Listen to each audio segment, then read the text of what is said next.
The Z to Z Podcast.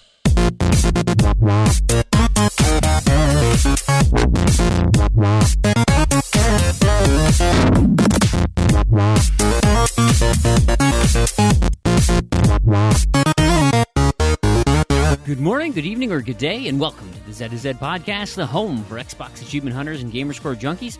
I'm your host, Brandon Freeman. Thank you so much for listening.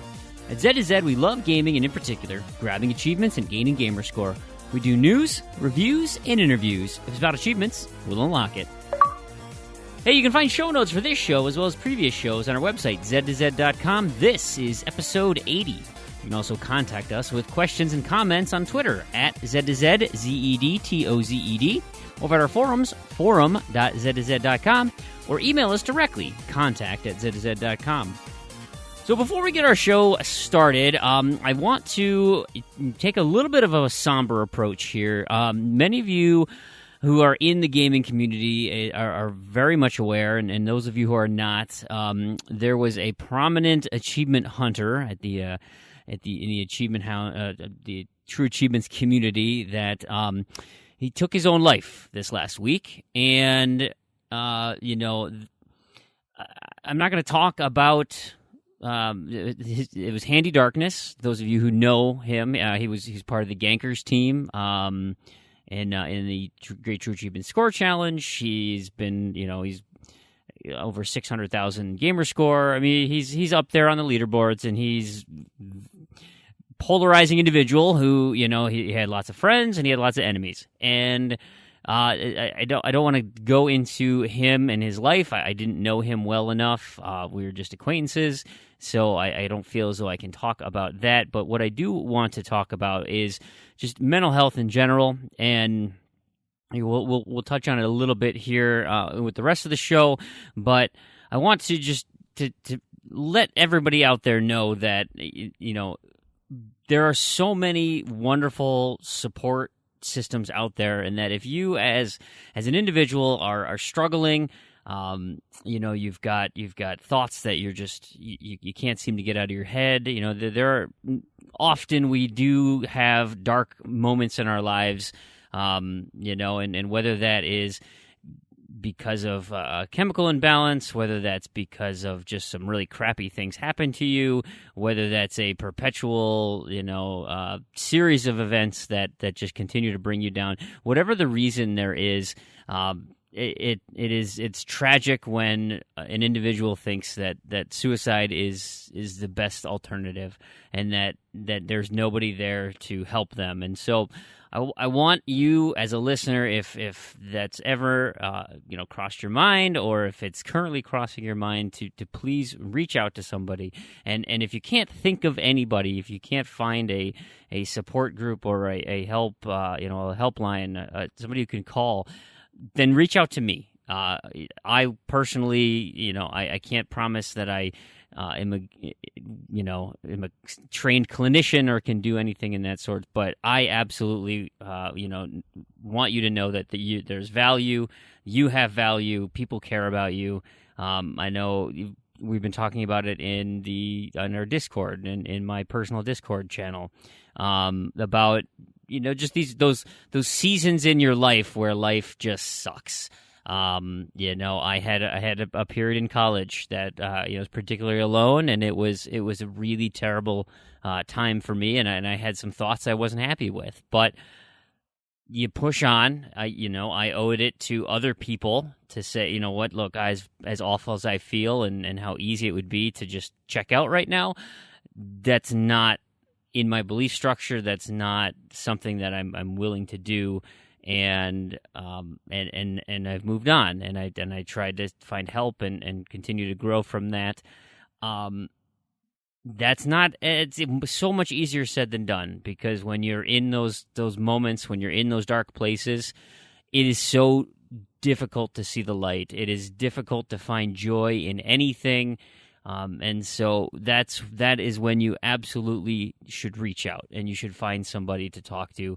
And like I mentioned, I would be absolutely happy and would love to have an opportunity to talk with you, to help, get you through anything, any of our listeners, because it is just so difficult for everybody else around, and it should never be that should never be the option for you to take. So, we talk about video games, we have fun with all the frivolity that video games entail, and they're a great release and a great way to to escape the world, find joy in for us getting achievements.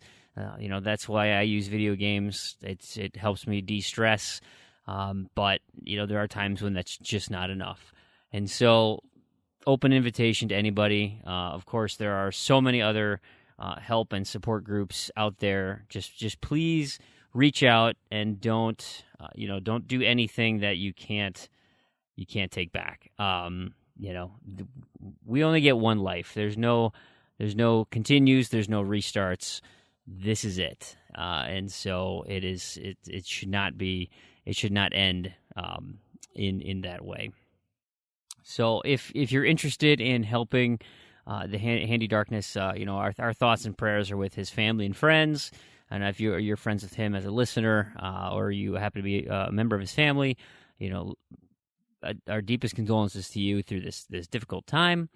And if any of you listeners who are interested, I believe there's a GoFundMe page out there, and you can find lots of information online regarding, even through TA. I think there are some links through there too as well.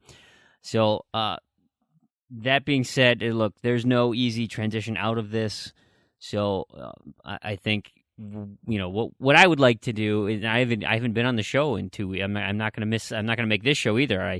I'm recording this, and I'm going to kick it over to Randy and Prue here in a little bit. But I figured let's do a quick 180 and just let's talk about the frivolity of video games. Let's have fun, and I'm just going to go through kind of what I've been doing the last couple of weeks. It's been really, really busy for me, and so I figured this is a great release, a great escape.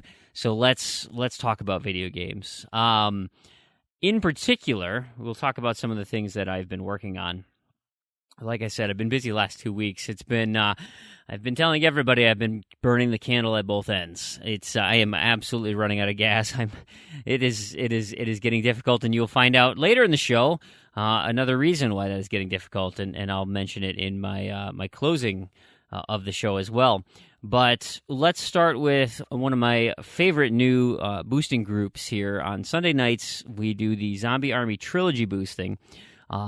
We have completed all of those co-op horde mode levels, so those are all done, and now we're just working through the story on what Sniper Elite difficulty. I think we've done 3 or 4 missions so far. Not terribly difficult because we're setting it to only one level of enemies. I will admit, though, those bottles of blood that you need to shoot are nearly impossible to see at times.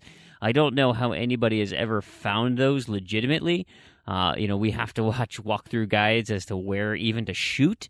Like I said, I don't know how anyone actually finds those things, but that's a lot of fun. I'm certainly enjoying that. One of the other large quantities of my time has gone into Teenage Mutant Ninja Turtles: Danger of the Ooze, the tie-in to the animated series on Nickelodeon, where the initial one was a brawler. This is now a Metroidvania-style 2D game. It's not great, but it is relatively easy. I'm about halfway done with it, and I used it for a ton of achievements in the alphabet. It was I linked together a whole bunch of them, I think, from K, L, M, N, O, and P. So there's a nice little stretch there where I was able to get those in a row. So that was awesome. I need to get back to that because there is an achievement for beating it in like under 3 hours, under an hour and a half or something. I don't quite remember. So I need to remember, beat it through, getting 100%, find everything, and then try to identify what the fastest way to get through that game is, so I don't have to, do multiple playthroughs. That would be miserable. We've, of course, been doing my Titanfall every week. I did all the hardware last week. I think I mentioned that in last show, that was my win of the week. So I got all the hardware done. I moved on to Gen 7. We're getting, dangerously close. I think most of us are at Gen 7. We're waiting for, I think it's Mango is at 5. I think it'll be at 6 now. Just we're, all coming together here. We're trying to get to Gen 8 at the same time so we can start trading wins. And then in Diablo, my Diablo session, we have finished the Hell run-through. Now, unfortunately, I am only at level 58 and max level 60, but you need to be at 60 to do your Inferno run. So Saucy Slingo, Matism, and Koosh Moose are just waiting for me to get those last 2 levels. We'll get there. We'll get there this week, for sure, but hopefully we can start our Inferno run and do... Now, that being said, we've got 4 million pieces of gold left to get, so that's going to take a serious amount of time there. I also, as part of the Alphabet Challenge, finished the extended story in Unmechanical. I had mentioned last show that had an R and an S for doing the last 2 achievements there, and I got my completion. So chalk another one up for the Freemhole Completion Challenge. Pretty excited about that. Another completion I got this week was that I started and finished Nero. Nothing Ever Remains Ordinary, I think is what it stands for. I used a walkthrough. It took a couple hours to do it. The colors in that game are just crazy. It's fine. It was nothing special. It was the story didn't end up going where I thought it was going to go, but the line that it took was pretty much I was able to call it. It was interesting enough. Now the one thing, there is an achievement in there, and this was a little strange. It's called Gnocchi Thursday. I think that's how it's pronounced. Gnocchi. I don't know. My Italian is a little subpar right now. And that is, there's a plate of food in the hospital that is only available on Thursdays. And everything I've read said that it has to be your console time zone where that is when it will unlock. Now, maybe it's because Tarragon's home console is mine, so it was in Australia. But I found the plate underneath the menu, and I acted. It was like, well, I didn't think it would be there if it wasn't Thursday, but I played it on a Wednesday, and it was like 11 p.m., so it was close to Thursday, but it definitely was not past midnight in my local time. So I don't know if that meant, like, I was on Tarragon time, and so that happened to be Thursday, or they took the requirements for that specific date out. I don't know. Anyway, so you may not have to play that on Thursday anymore. I got the full completion this week, so that was nice to do. I dabbled a little bit in Plague Inc. Evolved. I got hung up looking for a U, and there's an achievement called Uh-Oh, where you do the combo to get, so you need 2 symptoms, and eventually you with a kind of a little luck-based thing, you will unlock this the Uh-Oh combo, and that is sneezing and diarrhea. And so you can imagine what the flavor text for that says. But so Uh-Oh was my U in my alphabet, and then the bigger dive into a letter was X.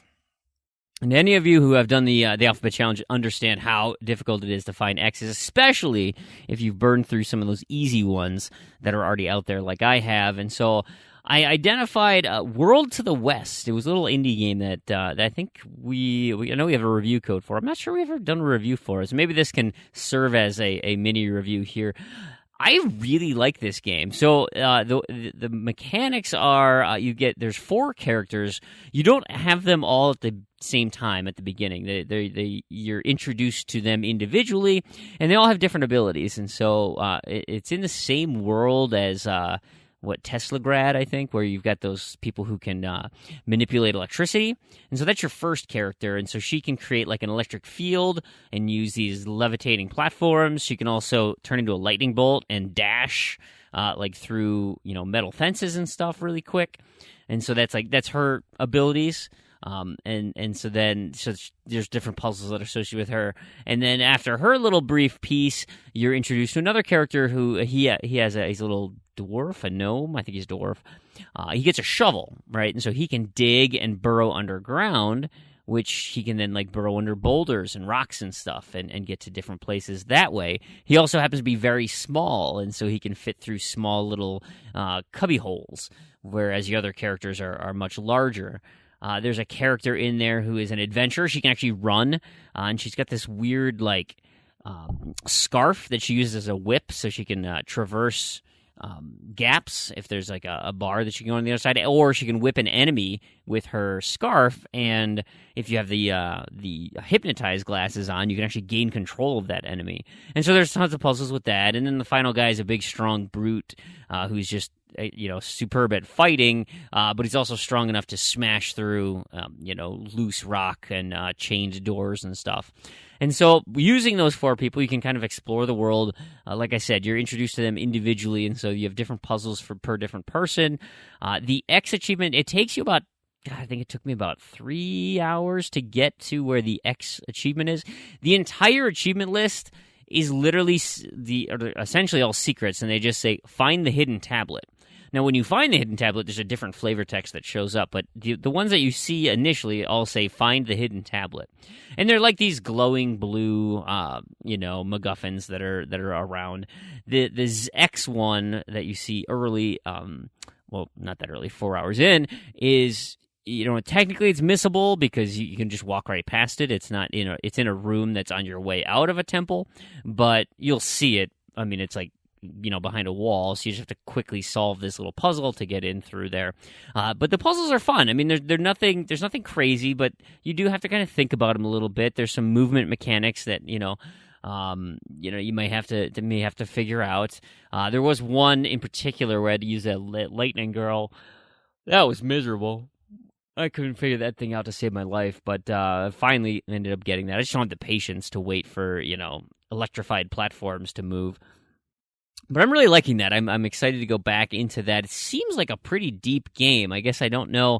I'm on chapter 7. I think chapter 7 or 8 is where you find that tablet. And according to YouTube walkthroughs, it goes up to like chapter 28, I believe. If I remember that correctly, maybe that's just part 28. But anyway, it's that's about as far into the game I am. It's cool though. I like it, so I highly recommend that if it goes on sale. A couple things just to finish up here. I got my gold medal in solitaire. That happens to be my 8th month doing that. So I unlocked the going for gold achievement in Microsoft Solitaire. I played Infinity Runner. That was probably my easiest Y. That also happened to have the letter I in the game title for the Gamertag Challenge this month. And so I did some Infinity Runner, and I got about 11 achievements in 20 minutes. I mean, real quick, some of these easy ones at the beginning. So if you're just looking for streak savers, those are, diving that game is super easy, and you get a bunch of achievements. Not that as a streak saver you want more than one, but just letting you know. And then I moved into, so that was my Y, moved into Z, which I played Rascals, because, R for Giant Hunger, and I didn't do any of the multiplayer stuff in that game. So fired up my 4 controllers and did a local Grand Prix, which I promptly won, and moved the characters through. And I ended up getting 5 achievements doing some of that local boosting, which leaves me with just a few things left. I was going to do King of Bling. That happens to be on my random to-do list, where you get all the medals in the game. I did that for one night, and I said, yeah, don't think this is going to happen this month. So I'll have to find a way to chip away at that, more predominantly. But that was it, guys. I did my Z, and so I successfully completed the Alphabet Challenge. I hope you enjoyed that contest. It sounded like the community really did like it. As the manager of the community events team with Planting, we are looking into more individual events like that, and so we've got some things lined up for the near future. Certainly, when this podcast comes out, you are dangerously close to the Bean Dive, the True Achievements Bean Dive that happens annually around the. I guess Bean Dive Day is July 7th, but we'll be starting on the 1st and going through the 9th. I think is the window for diving games. And I'll talk about this too in my contest roundup at the end of the show, but. We've got there's a lot of stuff going on, especially tied into TA, and then of course the Z2Z forums, forum.z2z.com. Plenty to do in July, absolutely. The last thing I want to say, the last game that I want to touch on is Neurovoider. I'm doing my second lap now. I'm just at least starting it, and ended up getting an A out of this one plus the N for the gamertag. But Neurovoider is super fun. I don't know if you've listened to the Review Z segment that was recorded on Neurovoider, but this kind of roguelike twin-stick shooter here is super fun, and you like it. You're essentially a loot and shoot because you're getting all these new upgrades and loot and things. And if you're not, you know what I'd like to do is play it 4-player. I know you can play it 4-player local co-op. I don't know if there's any online component to it. I guess I didn't even look at that. But man, yeah, it's super cool, and I like. The one downfall is they let you try out the guns where you can if you get a new gun, you can do a little test window and watch how it shoots. But what you can't do is like back out in the middle of a game if you don't like it. So like I had a gun I really liked, but I was like, the fire rate could be improved. So this one looks like it would be effective, and it started dudes on fire. Well, the problem was it didn't kill guys fast enough. So I was like, man. And that was the time when I ended up getting overwhelmed and lost. And I was like, man, it's just because I picked a stupid gun that I couldn't like do a test range on. Like I could just watch how it fired, and I thought it would be okay, and it wasn't. So that sucks. But the game is great. The game is super fun. Those are exactly my style of game there. And that's it for my recap, guys. Like I said. Frivolity, fun, Gamerscore, achievements, whatnot. Let's embrace what we have as a community, our contests, everything. If you want to hear about July's contest, I recommend you stay tuned after the show to the community roundup portion of it, where I go in depth on all the stuff that's coming up in July, wrap up June, and you know what I totally forgot to do? Pay off the May winners. And I also have the April Gamerscore results, so you want to stay tuned for those things. But in the meantime, you should listen to Randy and Prue talk about all sorts of fun stuff here. And there is an important piece of news that you should stick around for and listen. And I will circle back at the end of the show and touch on that piece of news as well. So without further ado, Randy and Prue, take it away. Hey, Freedom, thanks for that intro. I am Prue. Hey, everybody, how are you doing? We have a bit of a smaller show for you this week. Smaller in terms of the number of hosts, not in the quality of the content, I assure you. But joining me this week as well is Randy. How are you doing, Randy? I'm okay. I'm a little excited. I'm a little the usual because I'm moving into my new house. Excited to move into the new house and not live in the roach house with the lake top property. But I also hate moving. I hate packing. I hate moving. I hate unpacking. It's a pain. I don't like Moving's the worst. The worst. I mean, new house, no more echoey room. I get a great new studio in the basement. I'll call it a studio. It's not really. It's just a desk in the basement that I stick my laptop on and my mic stand next to. But the sound is much better than in here. And I noticed that right when I walked down there, when we were talking, looking at the place. I was like, this is the new studio down here in the basement. So next week we're expecting audible improvements. Well, I don't know. I mean, the audio gets cleaned up pretty nicely when it gets edited. So maybe, probably, I hope so. It'll at least make the editing easier. So we'll see. But I'm looking forward to it, and I don't have to listen to myself echo in the room for the whole recording, which is also nice. Yeah, that's annoying. All right, well, before we get into the show proper, we have a bit of a pretty large announcement to make here. Funny story, we were just talking before the show, like we normally do a little pre-show chit-chat, and it was me, Randy, and Terrigan.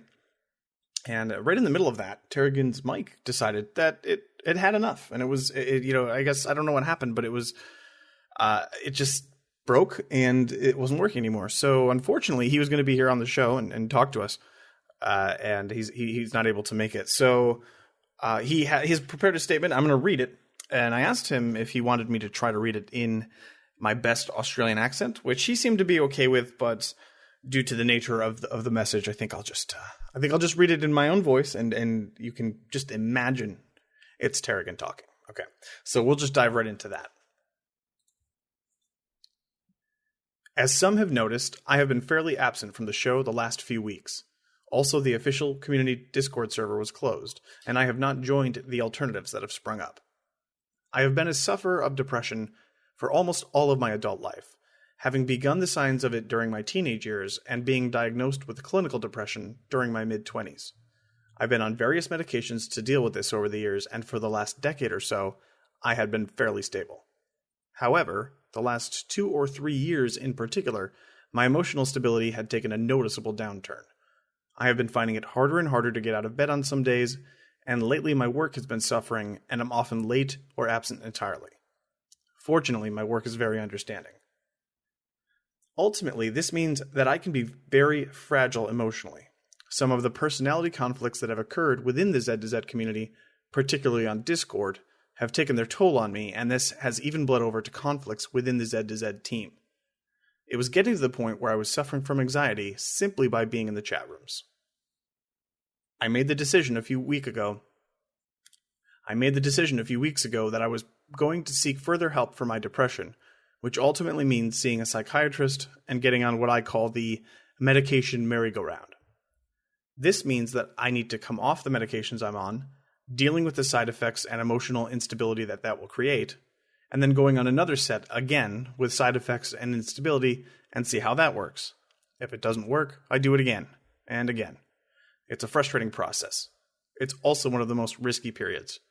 There is a correlation between people causing self-harm and coming off medications, and while I certainly do not consider myself at risk, it should give you an indication of the level of disruption this process causes. It's become very hard to enjoy being a part of it anymore. Removing myself from the stressors, the Discord chat particularly, has not resolved some of the lingering internal issues the team has suffered. This has been weighing on my mind heavily for the last few weeks, and for the sake of my mental health, particularly going into what will be a very disruptive period, I've decided that I simply cannot continue with the podcast. I won't say never, but for the time being, I can't see myself returning to the show. Certainly not anytime soon. I will still be around, particularly to run the RTDL and other contests that I'm involved in the management of. Given I am almost the sole source of funding for the show, and I can't simply walk away without effectively killing the show, so I will continue to fund the show until it is able to fund itself. Audio editing duties will likely be taken over by Randy. Feel free to contact me on True Achievements, Twitter, or even Discord. You will likely need to friend me there first, though. In particular, if you suffer from mental health issues or feel like you are at risk of self-harm, know that I am absolutely an open ear and will respond. I wish all the best to the podcast team and community going forward. I'm proud of what we've built, and I hope for its success. Regards, Tarragon, ZZ Urban Spaceman. So, that was a lot. First, I'll just start out by saying, obviously, this show wouldn't be the show. I mean, this show wouldn't exist without Tarragon's contributions and continued contributions. I mean, and continuing even now. I mean, if he didn't keep funding us, I mean, we wouldn't be recording the show right now. Yeah. So it's really nice of him to be able to enable us to do that while we transition. And I mean, it's not going to be the same without him. No, for sure. And obviously, the first I think thing that we want, kind of emotion we want to show is gratitude, thankfulness for all of the hard work that he's done, and still continues to do even to this day, regarding the show and the community. It has been absolutely invaluable for everybody, and we are sad to see him go. And we wish him the best. And obviously, I think it's pretty safe to say he's more than welcome anytime he wants to come back or contribute in any other way. Absolutely. I mean, even if it's just for, one show as a guest, if you want to come on anytime. And, it's great that he was able to, get the help everyone get the show to where it is now, because it's been a lot of fun, and it definitely wouldn't have happened without him. So, as was mentioned, I'll be trying to take over editing. So this will be the first show that I attempt to edit part of. I think Tarragon's probably still going to have to clean up a little bit of my mess, but we'll get there. So, and with that too, with the funding, we got a few things in the works. So I'm sure we'll talk about that in the next week or two. Yep. We're probably going to need to reach out to the community for some help. And more to come on that front. Yeah, that's not finalized yet. We've still got to figure everything out. With that, of course, in closing, Tarragon will definitely be missed on the show. And other than the obvious contributions to the podcast and stuff he made, he talks about his reason for leaving, and of course we want you to go take care of yourself, Tarragon.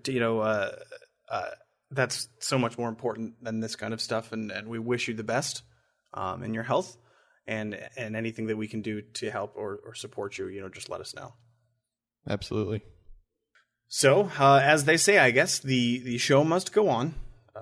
So I guess we'll get back into the regular kind of stuff that we normally talk about from week to week. Now that we've gotten all of the depressing news out of the way. All the heavy stuff. Yeah. It is a tough week. So let's try to find some normalcy again if we can. So, Randy, what was your win of the week? Let's start on an optimistic note. Well, this will be the only optimistic note for me all night, but I finished Oblivion. Finally. Woo. Finally. Almost 9.5 years from when I started it, which is my longest completion yet. I'm looking at more than 10 years on Sonic 06, so that one will be a big one. But I still don't really like it. I was just going to ask you your favorite game. I played through it. It's empty. It's pretty boring. But I mean, I also recognize that it came out in like 2006.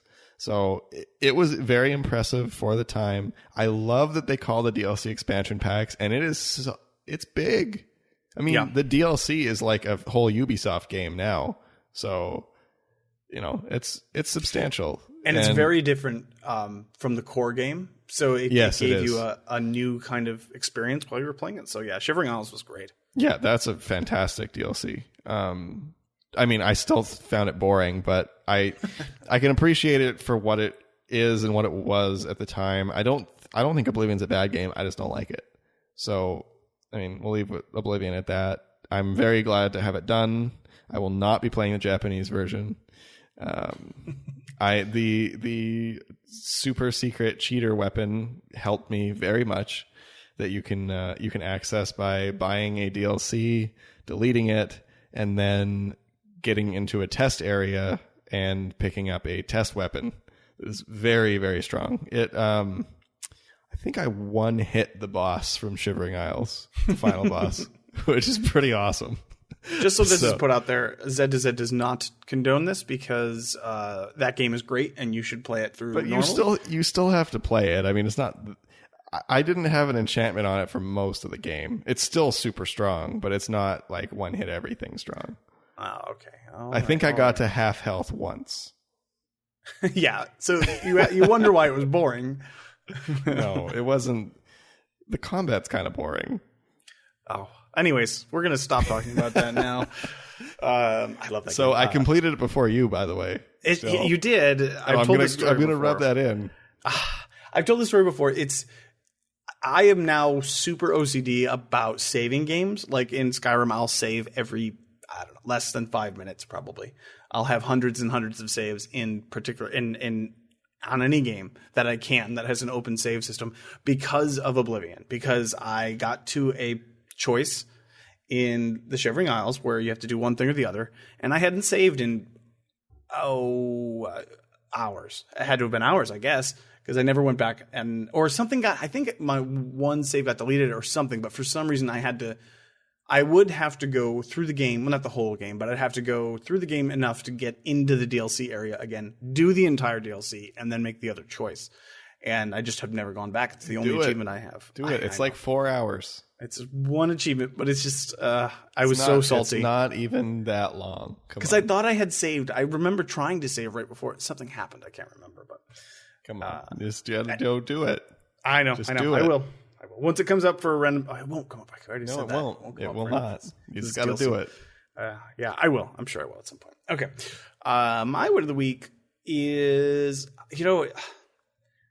we finished up all of the multiplayer achievements in ODST, Halo 3 ODST. So I just have to go through now and get all the collectibles, and that game is done. So I got all of the things I needed to do with other people taken care of. So I earlier on in the year, I said one of the things I really wanted to do is make some headway in getting some of these Halos out of my card completed.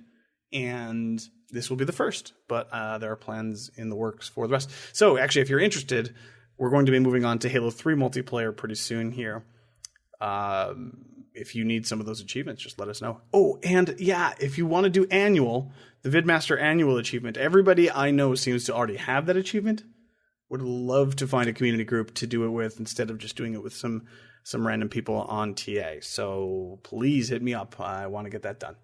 And as I said to you in chat before, if you're one short, the rain cloud might be there too. So yeah. I've done it a couple of times. So hopefully it'll go smooth.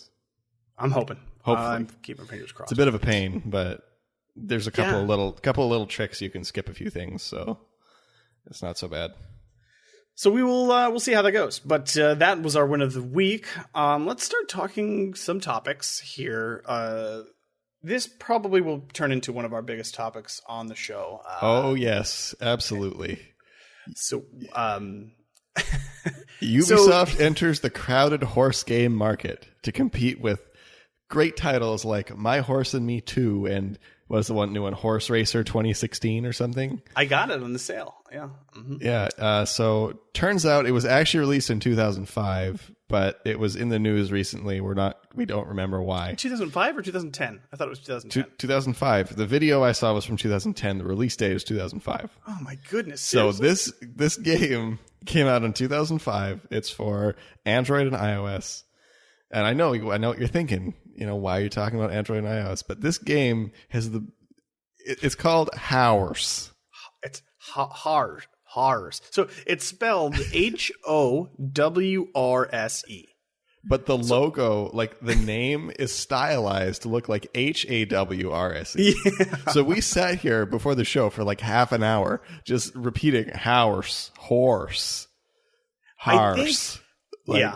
Horse. I don't know. I don't know. And it has and get this, it has a trailer, but it's blocked in the US, so we couldn't even watch it. We were hoping in this trailer it pronounced the name. No, we don't know. Do we just not like horses here in America? That can't be true. We love horses here in America, right? Yeah. I think. I mean, especially where they would say it, horse. Down south. Southern, they put the Southern culture right in the name. I will say this game Unless is definitely Horse. This game has definitely been updated because on the screenshot that we were shared, it bears a few striking resemblance. The UI bears some striking resemblance to Pokemon Go. That's all I'm going to say. So I think maybe they've had some updates in the past 15 years or whatever since this game apparently came out. I know, but there's no way it came out in 2005. That must be wrong. That must be because I'm thinking who had an iPhone in 2005? Well, it didn't exist for another 2-3 years at that point. Yeah, okay, so no way that this existed then. Yeah. YouTube gaming must be wrong. Why Horse is on YouTube gaming? I don't know. This is the weirdest game though, not weirdest game, but weirdest spelling of a game. No, initial release date 2005. There it is on Wikipedia. Maybe it's just a different version or something.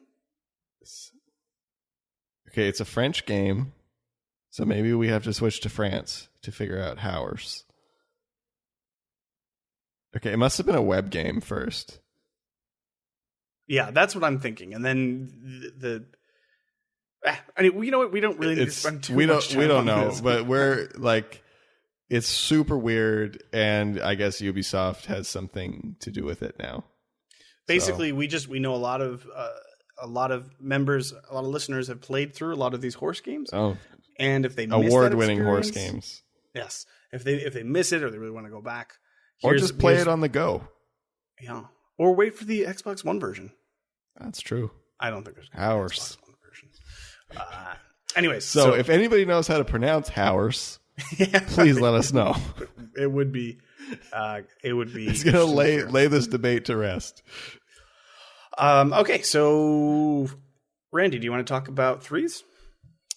Yes, threes, turns out it has an end. Somebody beat it. I think it was 3 years. 3 years after it came out.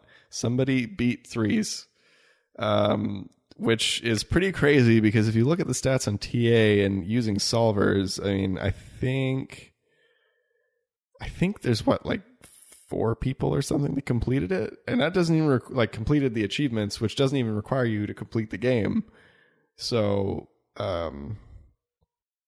it's pretty tough, and I don't really know how to play threes, but I don't know. I'm not gonna butcher the final number because here it shows 1.5 million, about 1.6 million, and I don't know if that's what the card goes up to or what the score goes up to. So a game that takes a ridiculous amount to beat, and very few people have done it. This sounds right up your alley, man. Are there leaderboards on? There's no leaderboard threes? achievement. I mean, you could be first, and then you'd be there forever, but you have to be the first one to do it. So I know it does sound right up my alley, doesn't it? But I haven't been. I don't know. Those games have been intimidating me a lot more lately, especially the 2 or 3 of them left on my tag that I still have to do. So we'll see. I think the next game like that I'm going to take on is Earthworm Jim. Earthworm Jim or Robotron. One of those. Robotron is much more difficult than Earthworm Jim.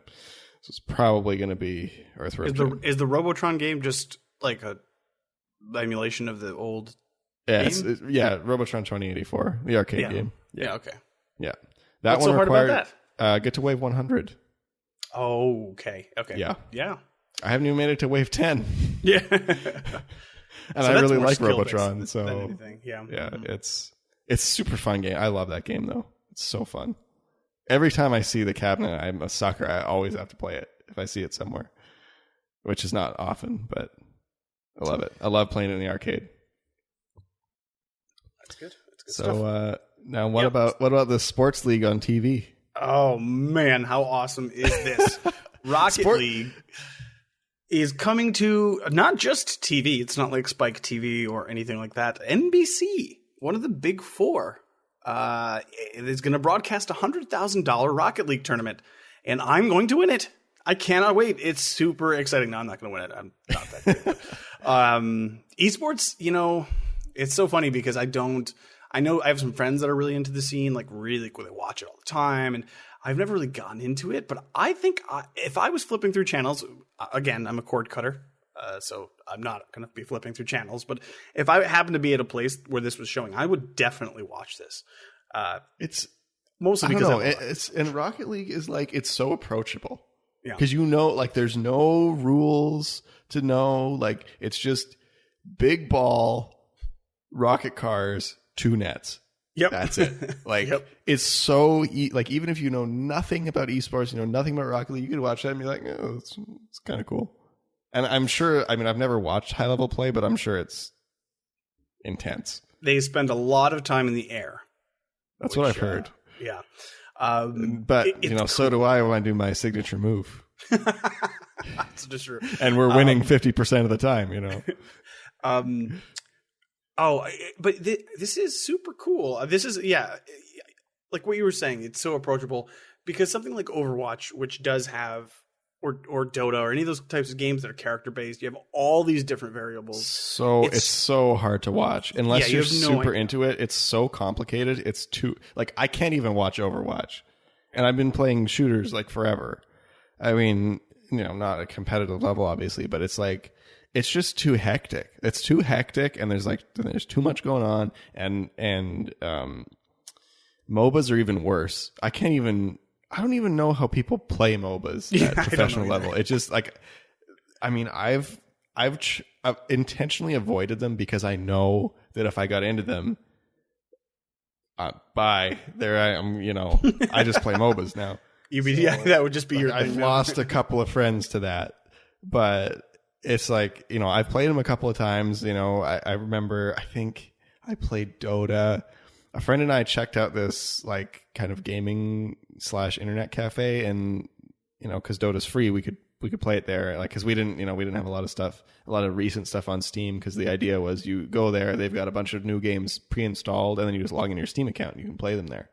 But we didn't have a lot of that stuff. We're like, yeah, we're both here. We should play something together. So he's like, oh, we could play Dota. I'm like, well, okay. And of course, it was super fun.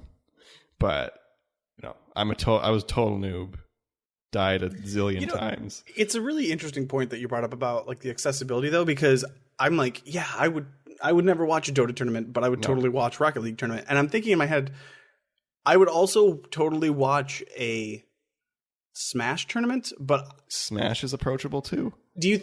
But it is just as complicated as Dota, don't you think? I mean, there's like a zillion characters. Okay, there's items. It's not the zillion and characters. It's the how many things you have on screen doing something. Okay, that makes like sense. is there's so many things to interact with. You have like 10 abilities. You have like 30 things, attacking each other on the screen. You've got, I don't know if damage pops up, but that kind of thing. But Smash, even with 4 people, it's not that hectic. Like you can watch it and maybe you don't understand all of the things the characters are doing, but at least you understand the goal, because it's very easy.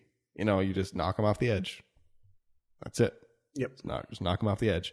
And you can see what's going on generally. I mean, it's not going to be as accessible as Rocket League, but like Smash is a game that's totally watchable. Yeah, even games like less so, I think, but games like one-on-one fighters like Street Fighter, Killer Instinct, Mortal Kombat are also quite approachable too, because they're what's happening. You know what's happening, you know what the goal is. And then in between is, it's an intense fight. It's just two dudes beating the snot out of each other. Yeah, maybe you don't understand all the intricacies of it, but at least it's something that you could watch. And even if you had no idea what any of this was, could maybe get some enjoyment out of, because you can sit down and just, it's simple. The goal is simple enough that it's very approachable in that way. Maybe you're not going to sit and watch it for an hour, but you could watch it for 5 or 10 minutes and maybe like it a little bit. Yeah. So qualifiers are going to begin in July, with the tournament itself being broadcast on the weekends in August. This, I don't know. This is pretty big to me. Again, not being into the scene, I could be getting this way off base, but this seems to be kind of a breakthrough in a way, or at least like a first of big tournament on like mainstream. Didn't Halo used to be? I mean, Halo was always on Spike. Those tournaments and stuff. Yeah, because I knew there was some TV in Halo, but yeah. I mean, I never followed it anyway. I've never been much of a stream watcher. I used to stream Rock Band back in the Ustream days, but that was it. So I'm excited about this. I don't know if I'll actually watch. I will give a bit of a shout out here if maybe if Saucy Slingo and his friend can try to get into this tournament. I think that would be pretty epic. But that video was awesome. It seems unlikely, so we'll see. But good luck to anybody who's trying to go for it, and I think I'll probably check it out. No, I got it rain on this. Boo. Okay, we're going on to the next subject where Randy can't. No. Nope. Oh, all right, go ahead. I got a rain on it because, here I am being my miserable self in the gaming world. Nothing can make me happy except for things getting rid of microtransactions and not having bugs. So I think this is cool that esports are coming to TV, but I think it might just be a little bit too much money going in esports. Because you get too much money, then it just turns into regular sports. And I don't know if I want that. I don't know if I want my esports to be regular sports. Well, what do you mean? I don't know. What are you specifically worried about? You just get too much money, and it loses its charm. And it gets big, and it's this giant thing, and now it's going to be $1 zillion. I don't know. Yeah. I don't know. Actually, everyone's gonna write in and criticize me. Just you wait one day when your Xbox One X, when the Steam runs out and it gets out of that block. Oh, stop it! It's Rocket so funny. League is $110 on the marketplace. $110. Just wait. You'll be coming back to me and be like, "You called it. You called it." I would pay $110 for Rocket League 2 or Rocket League exactly 2 or something. Exactly. But that's not the point. I did want to say this because this is really interesting that this came up just this week. I happened to watch some video online where they went around and so I've never really been big into the competitive gaming scene either. But back in the day when I was like super into Halo 2, I watched a few tournaments and stuff of the high level play. And they went back and they interviewed all those guys that I remember. Walsh, whatever his name is, and the Ogre Twins and stuff. Somebody had this video online where they went back, or they went to these guys. Oh, I remember the Ogre Twins very vaguely, like just kind of like hearing their names in passing. So it's funny because they were talking to them about the rise of popularity of esports and stuff, and they were like, "Oh, when we went, it was." Maybe $500 or $1,000, winning, and nothing like it is now.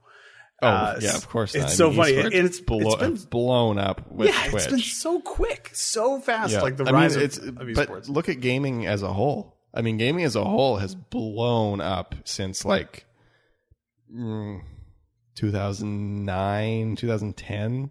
There was, I don't know, something, Call of Duty, I think. I personally attribute a lot of it to Call of Duty because it made, I don't know, it was just, I bet you smartphones too probably had something to do with it. People got little games and they're like, I really like this, and they want to get bigger games. I think it's more, I played Call of Duty at my friend's house and now all I want to do is play Call of Duty. They made that addictive multiplayer. It was so easy. Like it was so easy to get into, and it was, you got that kill streak and then you got a little taste. You got another kill streak, got another little taste, and you're like, gotta buy an Xbox 360. Gotta get Xbox Live, gotta play Call of Duty, gotta get it at midnight. Gotta spend $60 a year on DLC. I don't know.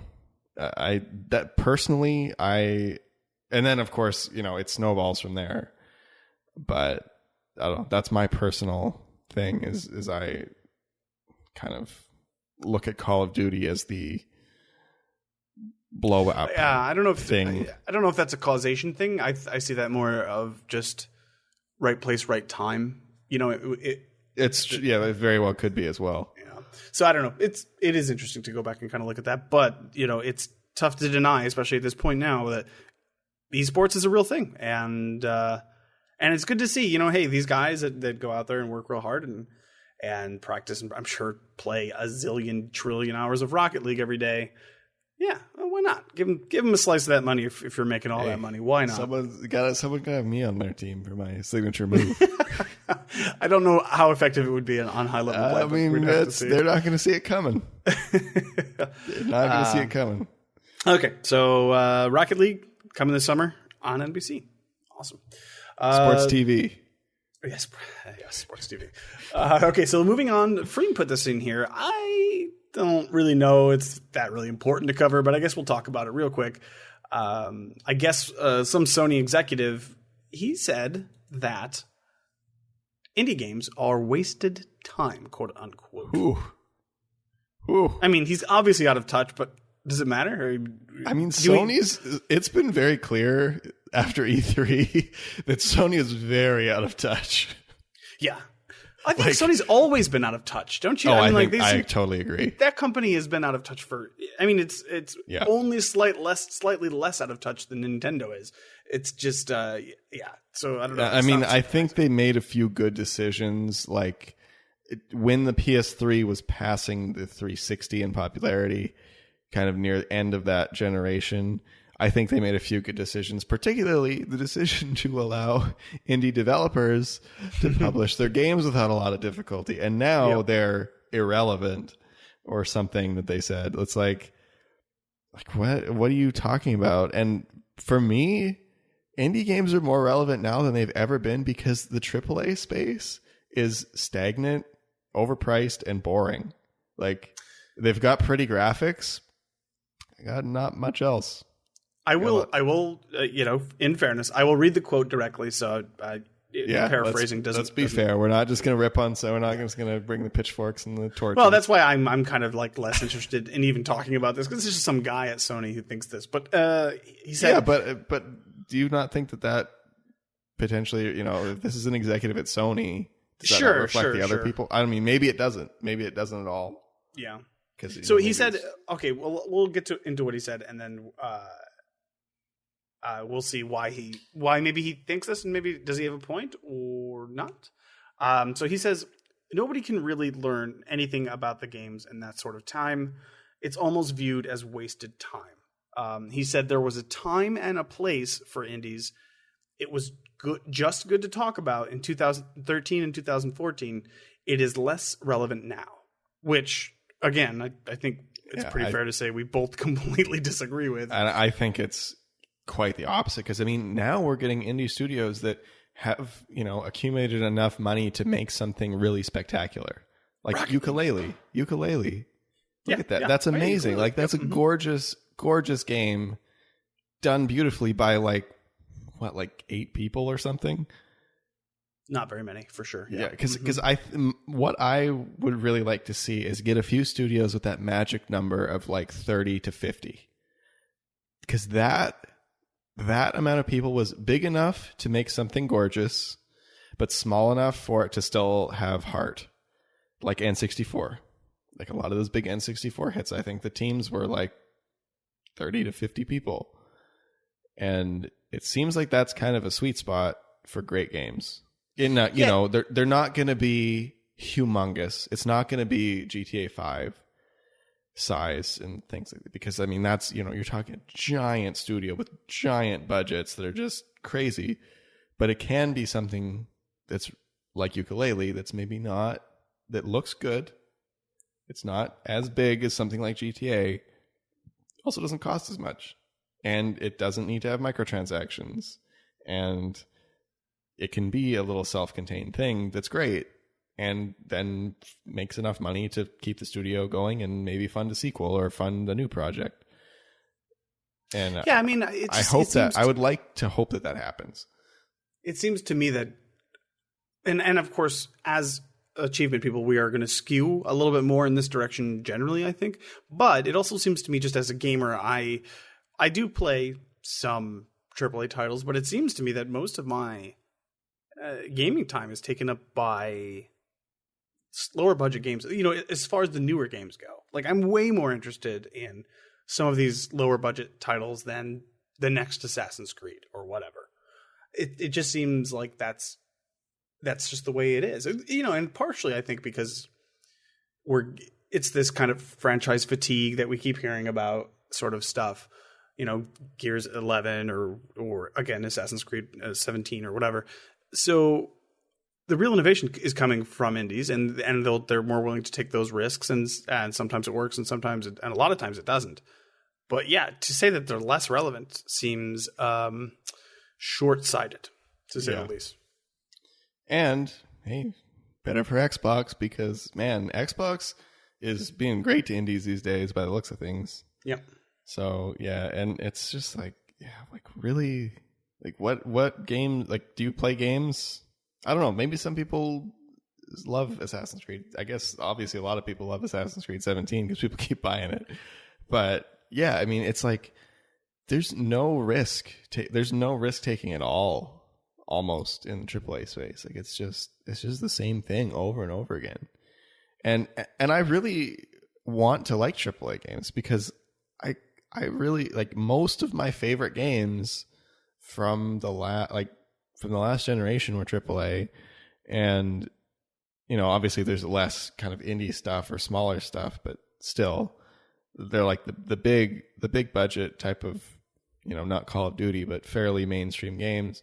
And before that, I mean, that's pretty much all I played was the kind of big budget games. And now it's so rare that I even consider buying one. It's like, I think last year the only one that I can think of was Doom, which was good. I quite liked that, and I saw what they were doing. I liked the direction they were going, so I felt that was that was basically my one AAA game a year, and this year it'll probably be Wolfenstein and nothing else. Which is funny that they both happen to be from Bethesda, but yeah, right. I just like the direction that they took with those, and they're not. I don't know, they're AAA, but they're not the same thing over and over again. They'll get there, I'm sure. I'm sure they'll get there, but when we're playing as the son of BJ Blazkowicz, maybe the grandson, you mean? Yes. Yeah. So, I hope maybe they don't go there, but I think that statement kind of just goes hand in hand with Sony's terrible E3 presence, and it's generally not really caring. Yeah. You're on top. Who cares? Well, yeah. Just remember this is the kind of attitude that led to a lot of the mistakes that Sony made in the last generation. So, they seem to get Microsoft. No. Sony before when they were on top of the PS2 and then going into the PS3, their kind of attitude at that time, they seemed to get a very inflated ego very quickly, and not learn from the mistakes of their past. So we'll see. I don't know. I mean, I don't know. I didn't want to spend a lot of time on this because it's not like I care or wish that like Sony fails as a company or anything like that. It's just competition is good and healthy in this space. Yep. So, but we can see that's a pretty stupid thing to say. So, we'll see how that. Yeah, I just think I was kind of the same way initially, but then when I read the article before we started recording, I was like, man, like how disconnected. It's like, have you not played like any indie game in the last 3 years? I mean, like Overcooked. Come on. Yeah, I guess he has Rocket VP League. of Rocket League's indie too. He is VP of sales marketing, so he should be one of those guys that should know better, I think. So, but I mean, I guess where does the marketing money come from? Not from indies. Comes from the 5 times the development budget on the AAA game. Point. Yeah. So, yeah, I didn't catch that he was marketing VP, but that kind of makes more sense. Yeah. Anyway.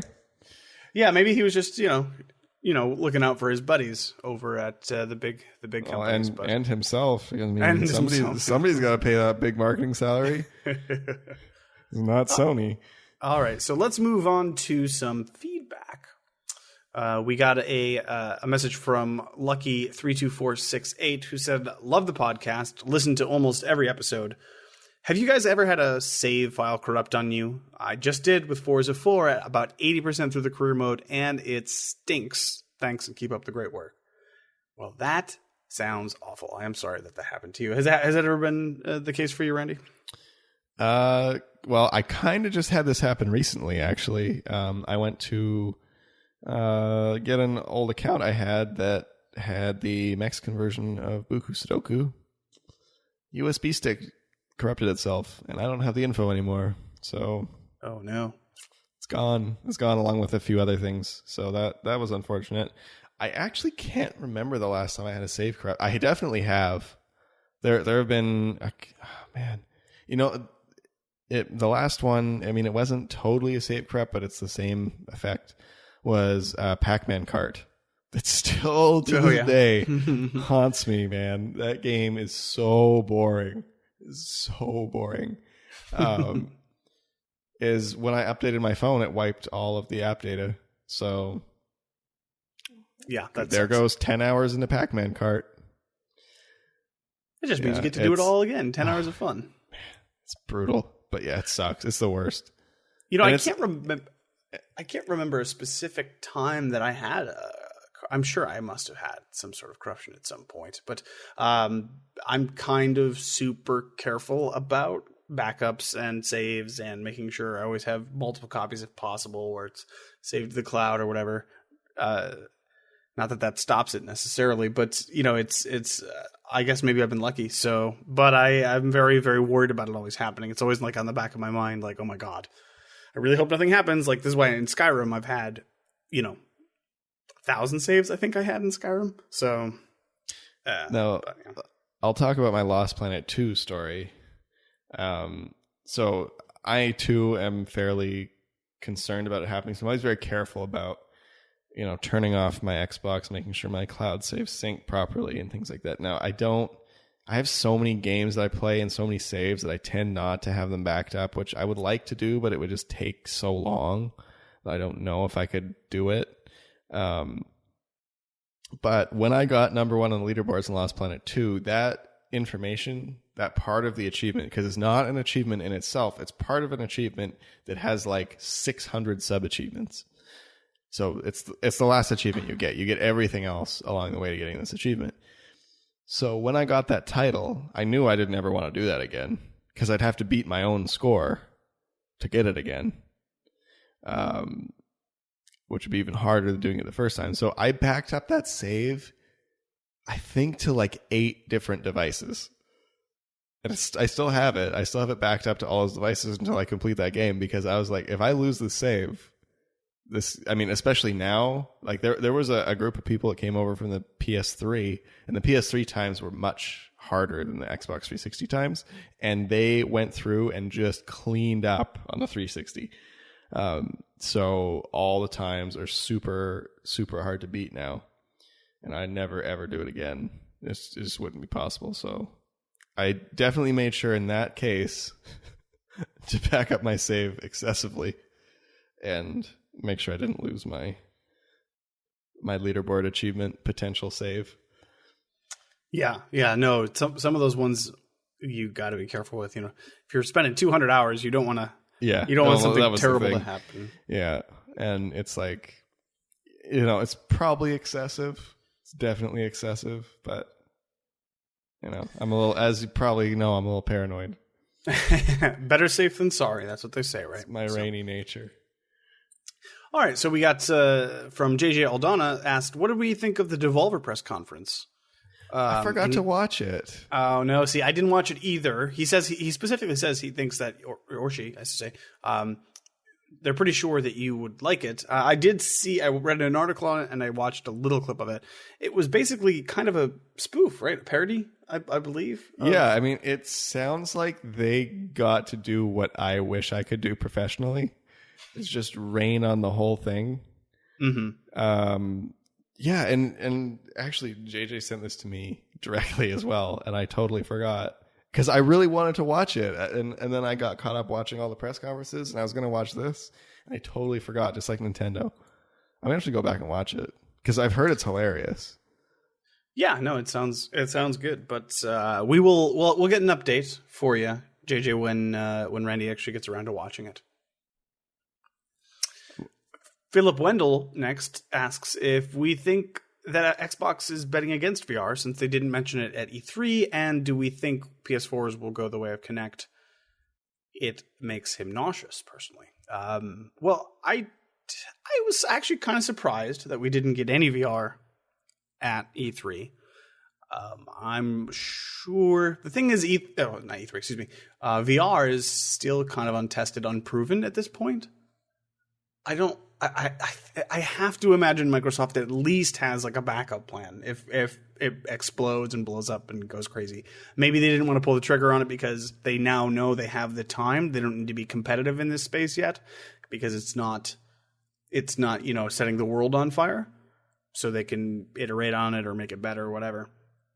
I don't know. I'm not sure what their strategy is. I assume that there's something going on, but maybe we'll never see it. Maybe it'll be like the 64 disk drive or something like that, and we'll find out about it down the line. What do you think, The 64 disk drive that had like 3 games? Yep, in Japan, and never came out in North America. So. And it was only by lease or something. It was a weird thing, or by subscription. I don't remember. I think it was subscription, yeah. So I don't know if I've mentioned this on the podcast, but I've kind of been betting against VR since it came out, because it just it has so many things that make it unappealing that I just don't see it ever succeeding. And I read a really interesting interview with, I think it was Lorne Lanning of Oddworld Inhabitants, that was talking about VR and kind of, he's been in the industry for a long time, obviously. And just kind of his take on it and where it's going. And he was pretty much saying a lot of people are going to lose a lot of money because, I mean, you look at how much I don't know how much Facebook paid for Oculus, but it was outrageous. It was an outrageous amount of money. And I mean, now they're like running into legal trouble and stuff because like they stole some technology or something. I think it was $2 billion. I could be wrong on that. Yeah, $2 billion for something that can't even keep up with the orders it already sold. Like you're not making money in $2 billion. Like that's a big bet on something that you still don't really know that's going to be out there. And the price point is so high that it's not realistic for not only for the VR hardware, but for something to run it.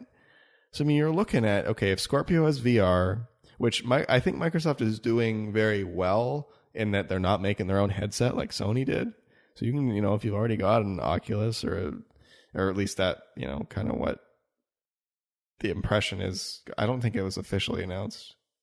But the kind of rumors or whatever, and it would make the most sense, is you can just use whatever headset with it, which makes a lot more sense to me because then one, you don't have to spend all the money developing a headset when there's already perfectly good headsets out there. You can use whatever if you already have it. But I mean, even so, you're looking at like $1,500 to get going on VR. Well, how many people are willing to spend $1,500 for VR? And the development time for VR, I'm sure, is significantly more because you have to be able to look at everything around you.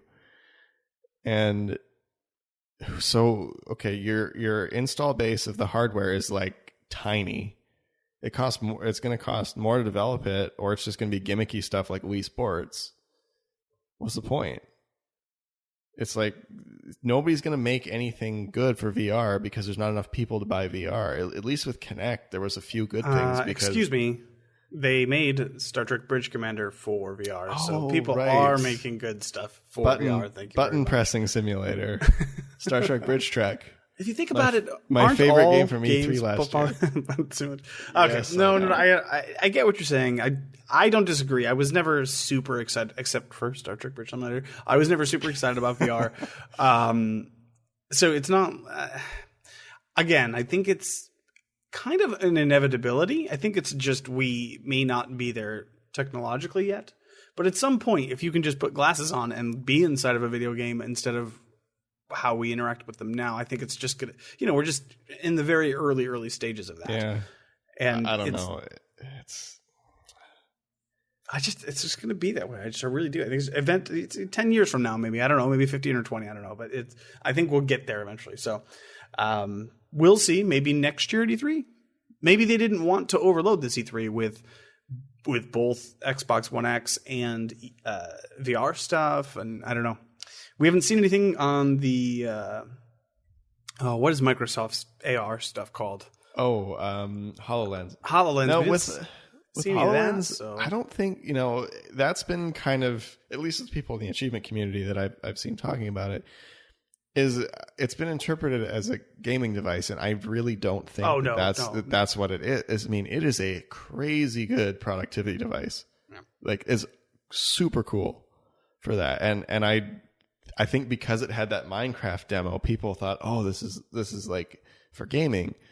But I really don't think augmented reality is going to have a lot of space. And I'm sure there will be some games for it, but I don't think it's going to primarily be a gaming device. Oh, no, I don't think so either. I'm just saying we didn't hear anything out of either of those things. Maybe there's like some sort of they're combining it all into one thing, or I don't know. I'm just wildly speculating at this point, but I think maybe part of the reason is because they didn't want E3 to be too busy with the Xbox One X. And I mean, or maybe they didn't have anything impressive to show off. I mean, sure, look at the possible. 20 to 30 minutes of VR that PlayStation showed off, and people were yawning and falling asleep in the audience. Yeah. It's because it's not. I don't know. There's nothing there. Like there's nothing. There's no meat there, and nobody cares about it. So yeah, maybe maybe Microsoft is waiting for something, and we'll see. But I'm not. It's not super disappointing to me that we didn't see anything. It was more surprising than disappointing. But we'll see in the future. It's something in the future to look forward to, I guess. So I don't know. My only thing is I think VR would be dead already if there wasn't so many companies that had such a huge stake in it monetarily. Like, you're talking $2 billion for Oculus. I'm sure HTC has poured a ton of money into the Vive, and everyone else. It's like, because they've invested so much money, like, you've got to keep pushing it. Like, it's like, I think that's the only way that VR is going to succeed, is like if these companies just have so much money invested into it that they have to keep pouring money into it until it succeeds. Yeah, I think too. Or just admit that it's like, okay, we just threw away $2 billion. Like, I think if they get a game, if they get their home run game, I think that would make a huge difference. And it seems like they haven't yet. If they got their version of Halo, right? Like when the Xbox was launching, it was Halo that sold it, or Super Mario on the NES, or any pick your platform, pick your game. They all have them. So especially on a new kind of hardware system, they need something to show off that is amazing and wonderful. And maybe that's what VR needs. It's got to be something that does something only VR can do. That's the only way you're going to get people to get into it. So not like Fallout VR where you can do Fallout 4 and just look around. Yep.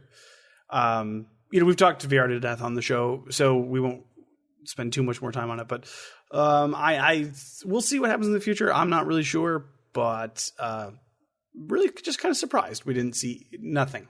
We got nothing out of it. I was expecting maybe the Apple's one more thing moment at the end of the show where they just showed the headset or something like that. But yeah, we didn't get anything, so that's okay. All right, so Randy, let's talk about what we've been playing and our plans for the future. So do you want to just go over it first, or you want me to go?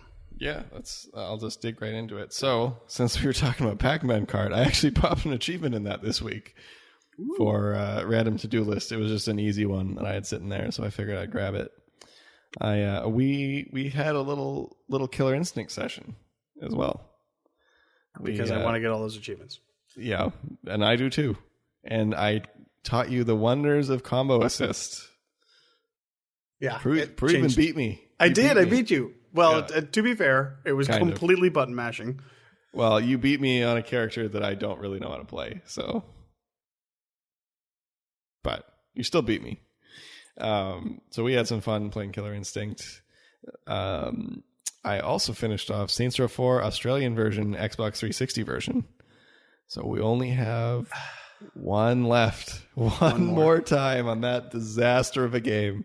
And it's the buggiest one of all. I tell you what, though, playing it through, that was our third time playing it through. I got that game done super quick. Oh, yeah. We're getting good at it. This last one is going to be as fast as you can possibly complete it. Yeah, so there's an achievement for 40 hours in the game. I think I had 22. I was going to say about 20 is kind of, I think, the quickest you can do. Which is pretty good. Yeah, no, it's great. Yeah, it's pretty good. Played some Halo Spartan Assault, which has kind of grown on me a little bit. I started with the multiplayer and I really didn't like it. Just because it seemed boring and out of context, but now the single player, it feels a little Halo-y. It feels a little more Halo-y, and I like that. So we'll see where it goes. I haven't played a ton of it, but yeah. So, and then Buku Sudoku Mexican, I was able to get access to a different copy of it, so I've been working on that. And the multiplayer for Assassin's Creed Brotherhood, which is super boring, but I'm almost done. And that's it for what I've been playing this week. You got anything planned for this upcoming week? Finish off Buku. I don't know yet. I haven't decided. I think just to throw a suggestion out there, you just finished Oblivion. Maybe now's the time to jump into Skyrim. Ha! That's a good one. Yeah, probably finish for sure finish Buku. And then I'll move on. I've been really in the zone for completing stuff I don't really want to play, so I'll probably pick a game I hate, complain about it for 3 weeks, and then eventually get it done and feel really good about it. But we'll see. I don't know. There's some easy stuff I want to do, like Sports League.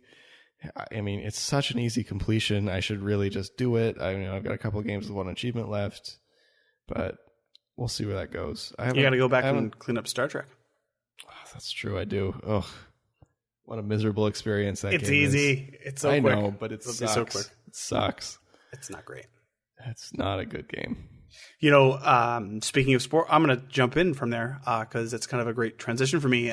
Speaking of Rocket League, I had some free moments in between all my other gaming, and I jumped in, and every now and then I'll get the urge to just work on some of those achievements because they're all crazy easy. And I got a bunch of them done. So I think I only have 5 or 6 achievements left to get in that game. It's just my problem is if I boot up Rocket League, I don't care about the achievements, and it's so hard for me not to just play Rocket League and just get online and have fun. In fact, funny.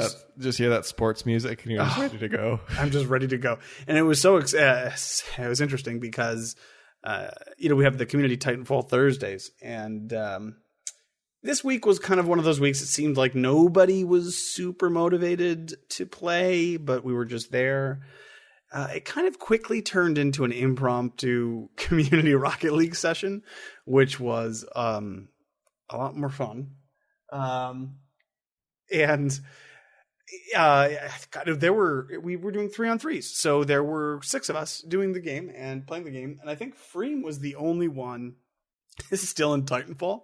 He had just got on. So it was, I felt a little bad for him, but hopefully he got some stuff done in Titanfall that he needed to.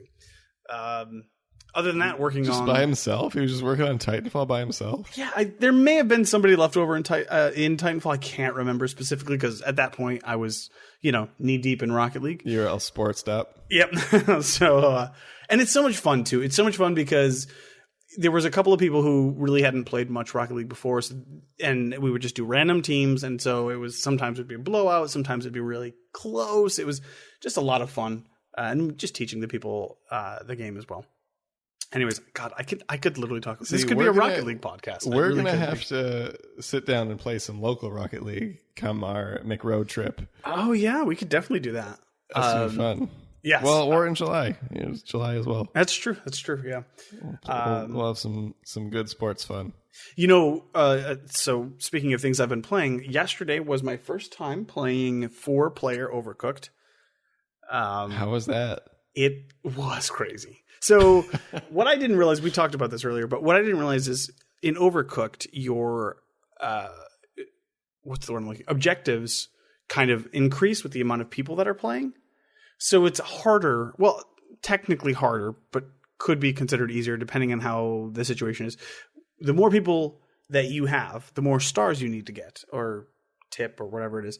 And it was fun. It was a lot of yelling, like a lot of screaming, and it was intense. And God, that game is so much fun in local co-op. It's so great. Play Overcooked if you haven't. See, I feel like we should play this during our road trip. Yeah, no, because yes, absolutely, it's going to be a good time. It's a super simple game. So where's the NBC contract for Overcooked? I want to see some of this. Yeah, well, they need to add online multiplayer first. Yeah, that's true. Okay, so other than that, worked on some random to-do list stuff. Played a lot of Just Cause 2, and realized and remembered how big that game is and how full of open world activities it essentially is. It's great. It's fun and silly and mindless, but it's too much. It's just too much stuff. Also got an achievement in Borderlands, the pre-sequel. Worked on ODST, like I mentioned earlier, Killer Instinct, like you talked about. I got 2 full games started and completed this week. CSI Fatal Conspiracy, an old Xbox 360 game, which was point and click and super easy. And I picked up in the great indie sale, Her Majesty's Spiffing, which was a sub 1 hour completion. So that was cool. And just today started, and this is kind of my plans for the upcoming weeks, however long it takes me to do it, Dragon's Dogma. So kind of a Skyrim-esque kind of game. It's an open world RPG, but it's like a Western RPG made by Capcom. So it's got these really interesting quirks and like flavor to it that I'm not used to. So I am enjoying it so far. I've only played 2 or 3 hours so far, but we'll see how that goes. And that is what I will be working on. So I guess that moves us on to knobs and discos. What do we got, Randy? Let me have a look here. Let's see. So there was a knob fixed in AFL Evolution. The silverware achievement was fixed. So that's good. It's always nice. I don't think the AFL games are usually known for getting fixed, so that's kind of nice. We have a announcement for Overwatch. This is kind of knobs and discos, kind of news with these next two. Overwatch will not be adding any more new events. So that is good and bad. Good in that we know the events that have achievements are going to repeat. Bad in that there's no new events, no new achievements, no new content for those seasonal things. But they were also seasonal achievements, which is not great, in my opinion. So that's good. And Ark Survival Evolved is getting an update or either a full release in, I think, on Freedom Day, July 4th, which may mean the achievements will change because that's happened in the past. So if Ark is on your card and you want to get it done, you might want to get as much of it done now as you can in case they make the achievements harder. The trial version of the game also will unlock achievements, so you can get a big chunk of achievements from that game just from the trial. Now, Army of Two, the 40th Day, which already has some issues with the Create a Mask achievement, lost a game mode, sort of. It needs a pre-release code to access the game mode, which I'm guessing most people probably don't have, and does not let you play that mode anymore without it, which makes 2 achievements sort of discontinued. I guess if you have that pre-release code, it'll let you in, maybe. And then that also kind of raises a red flag for the rest of the multiplayer. So if you have that game on your tag and you want to finish it, you might want to get it done now because there could be some issues.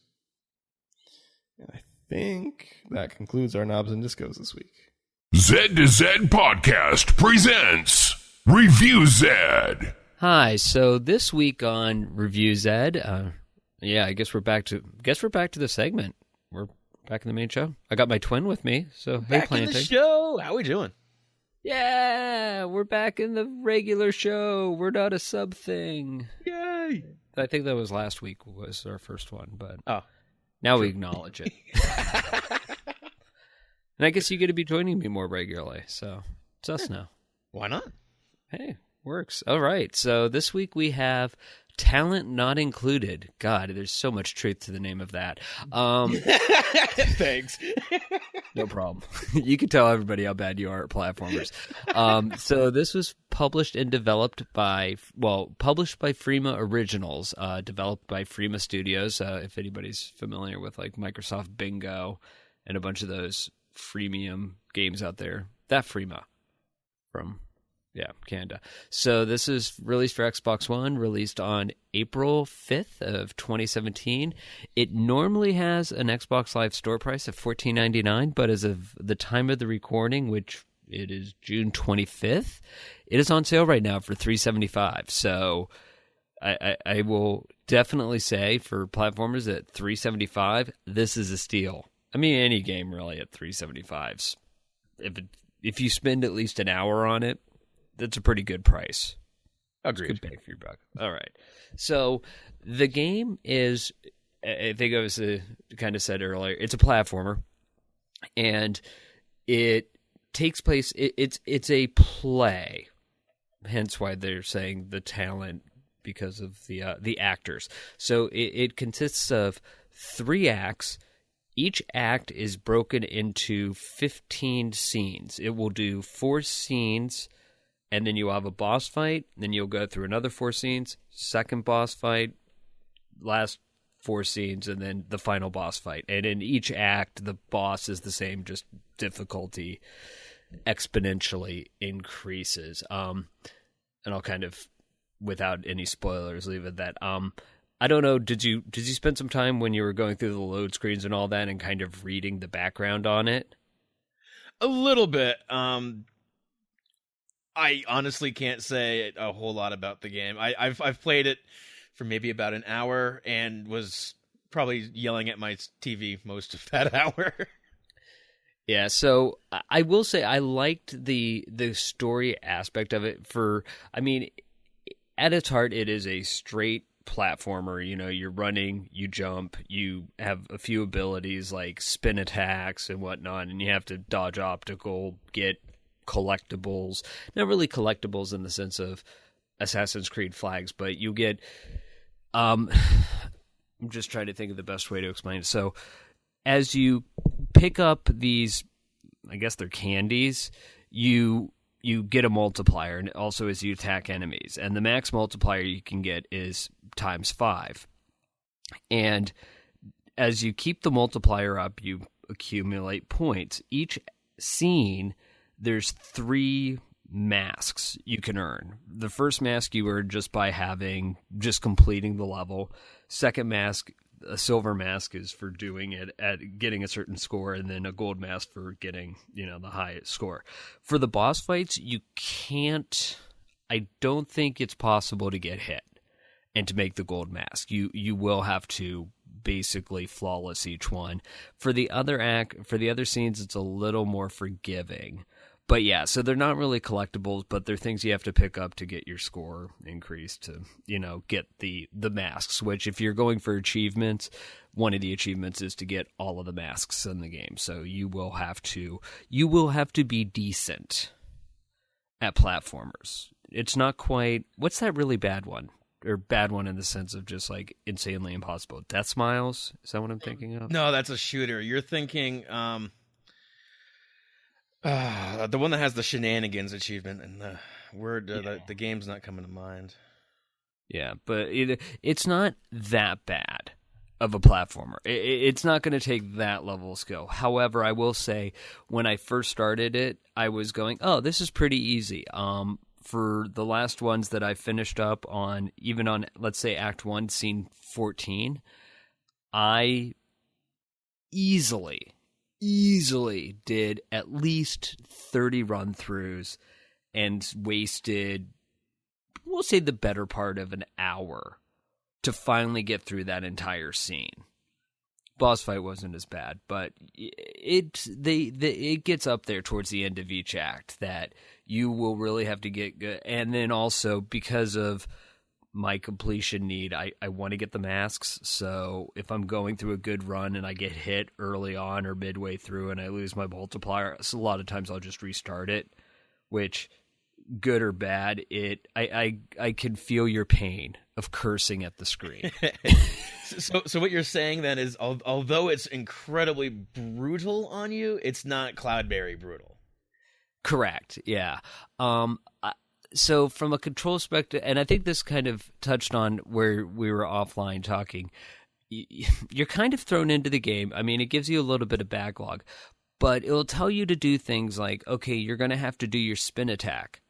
But I couldn't, for the life of me, looking at the screen, figure out which button I had to hit. I had to just kind of guess, going, okay, it's saying I can do this dash thing. How do I do it? And then it's like, you press the B button. Oh, okay, that's probably what they were talking about. So yeah, it's definitely a game that, at least from my perspective, and yes, I absolutely suck at platformers. From my perspective, having a tutorial level, even if it was just a dumbed down kind of push A to use your sword, push X to, that would have been ideal. Just to kind of like get you into what's going on before they kind of throw you at it and be like, okay, wait, I have to jump over spikes, I have to collect and bash those with, wait, where's my sword? Yeah, so you will find out, though, when you do that first level, they do call it the tutorial level, like in sarcasm afterwards, going, was this just like a tutorial? And then you're like, yeah, so, But yeah, unfortunately, it wasn't. I mean, I guess the assumption is, yeah, you're going to pick it up and figure it out. But, I think again, your feedback, if I, just handed this probably even for my son to figure out, I probably would have just had a lot of questions. How do I do this, Daddy? How do I do that? How do I do this? How do I do it? Again, it was a tutorial in the sense that it was a definitely toned down level, but it wasn't really good in actually giving you any instructions. Very vague. No, I agree. You know what it reminds me of? IKEA. You had an IKEA furniture tutorial. You sit there and you look at the instructions and you're going, what are you wanting me to do? But then once it's completed, you look back on it and go, I guess that was instructions. So I guess I didn't do that bad then. I have no extra parts. That's true. You have no extra parts. It looks sort of assembled. You'll go back and you'll buy something else from them. But you'll complain about the experience to everybody you know. No, yeah. I wouldn't complain about it. Honestly, it visually looks really nice. It actually, first thing I thought of was Double Fine's work. It kind of reminded me of like a Happy Action Theater kind of look when you first get into the game. I'm like, oh, okay. They spent some time on this. Yeah. Oh, yeah. No, I definitely concur. This was it's a very visually well done game. The controls from a platformer perspective, I know back with Randy, we've gone over a number of platformers in the segments. I was fine with the jumping, but my biggest issues I've had with the controls so far is back to that point where you have to, keep your multiplier up. You might end up doing a double jump and you will jump over an enemy and you'll need to turn around to attack him.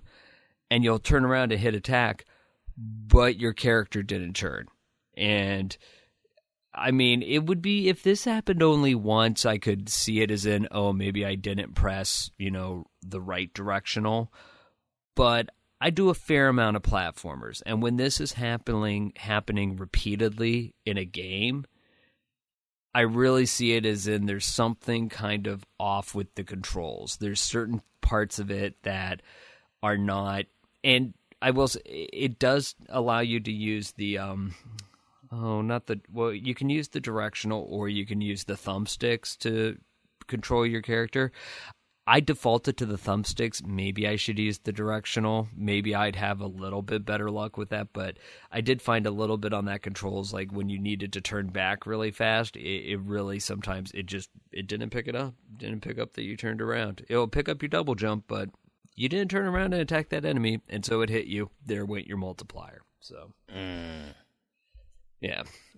And again, normally I would be more forgiving on it, but because one of the achievements is to get all of the crowns and that kind of thing on those more final levels that are already going to be frustrating enough, if you're getting hit unnecessarily and losing your score, and it's the difference between getting that silver and the gold crown, that's the kind of stuff that kind of ticks me off on a game. Well, not to mention, it's a platformer. By genre, it's all about your movements. If it was an adventure and every now and again you just didn't quite face the right direction, no big deal, it's not like anyone died, it's not like you lost progress. However, with a platformer, like you say, you make one wrong move or you make the right move and it doesn't notice that you made the right move, then yeah. So, outside of those kinds of things, I think overall, fairly well done game. $15. I'm trying to think. You could probably do this entire game in under 10 hours, depending on how well you are at platformers. Again, mileage will vary based on skill, but so $15, 10, 15 hours. Not a bad price, low on the steep end, but $375. Pick it up right now if it's still on sale when you are listening to this. That's my verdict. How about you, Warren? I'd say as well, yeah. For sale price, not a bad idea. For $15, Only if you really like jumping. Yeah, if you're a fan of platformers, and I think that's the thing. If you like platformers, this is a pretty good foray into it. It's got an interesting story to it, and it's nice, cute. But yeah, again, if this isn't your bag, the $15 price point might be a little too steep. So, all right, well, I guess for everybody listening, thanks for listening, and we'll catch you next week. Until next time. All right. Well, Randy, we have had quite the show. A bit of a roller coaster emotionally. We some heavy things going on this week, but we had quite a bit to talk about as well. So I'm going to give the show back to Freem and for to close this out. But we will be here next week. It'll be in a slightly different form, and we're excited. We're excited about the future. We're happy. And again, I really just want to emphasize we are so grateful and so glad that what Tarragon has given the show so far, and everything that he's done. And he is now leaving the show in our hands, and I think the future is exciting, and we're going to see where we can go, and we just hope the show continues to grow. Yep, and definitely it's not only has Tarragon allowed us to get here, he's allowed us to continue, because if he didn't help us along in this transition, I don't think we'd be able to take it on alone. So yeah, absolutely. We definitely thank him for that and everything that he's done so far, and we'll definitely miss him. All right, Freem, close us out. All right, well, I'm back. You heard earlier in the show there that the statement from Tarragon that was incredibly well put together and remarkably thorough, and what it does mean, unfortunately, is that he is taking himself off of the show. Now, I want to assure all of the listeners that I am absolutely 100% still on board with the show, and I'm running the show and keeping things as normal as possible. So as far as content, as far as things that are happening in the community and in the world, nothing's going to change from that standpoint. We're pretty much been operating like this for a while as Tarragon's begun to pull himself out of the operations of the show and doing things like that. What it does mean, though, is that we lose our financial backing. Tarragon, double income, no kids, now moves to what am I? I guess I do have double income, but I have 2 kids and no money. So that just makes life a little bit more challenging. But we're finding a way to support and supplement what we have here on the show. You likely see some initiatives that we're going to be taking here in the near future that I'm working on. I've been working on for some time now. Anyway, so we've got that going on, and then of course what that also means is editing the show. Where Randy is taking up the mantle to try to learn how to do some of the editing that we've got, as myself included. I would love to know how to do some editing things, but we might be trying some things out. Maybe some video stuff, I don't know. Who knows at this point? Try to make our lives easier. But, listeners of the show, if you guys have any suggestions or things that, you think that might either make our lives easier, or if there's people out there who are interested in, helping or doing whatever with the show, we would absolutely appreciate that. Now, turning my attention back to what Tarragon has said and what he means to the show. When he and I started this 80 episodes ago, this was a year and a half ago now. Man, it was just awesome, and I absolutely loved being able to talk with him. He was such a good balance to my unwavering excitement and passion. And excitement is that he just was my grounded backboard. I could send ideas off of, and he can tell me how stupid I was for thinking these ridiculous things. But he was such provided such a wonderful counterpart to just having discussions with and being able to work through. And so I'm hugely going to miss him on the show and being as involved as he was doing the broadcast stuff. But of course he needs to take care of himself first. and that is far more important than spending a few hours jaw-jacking with me on a microphone.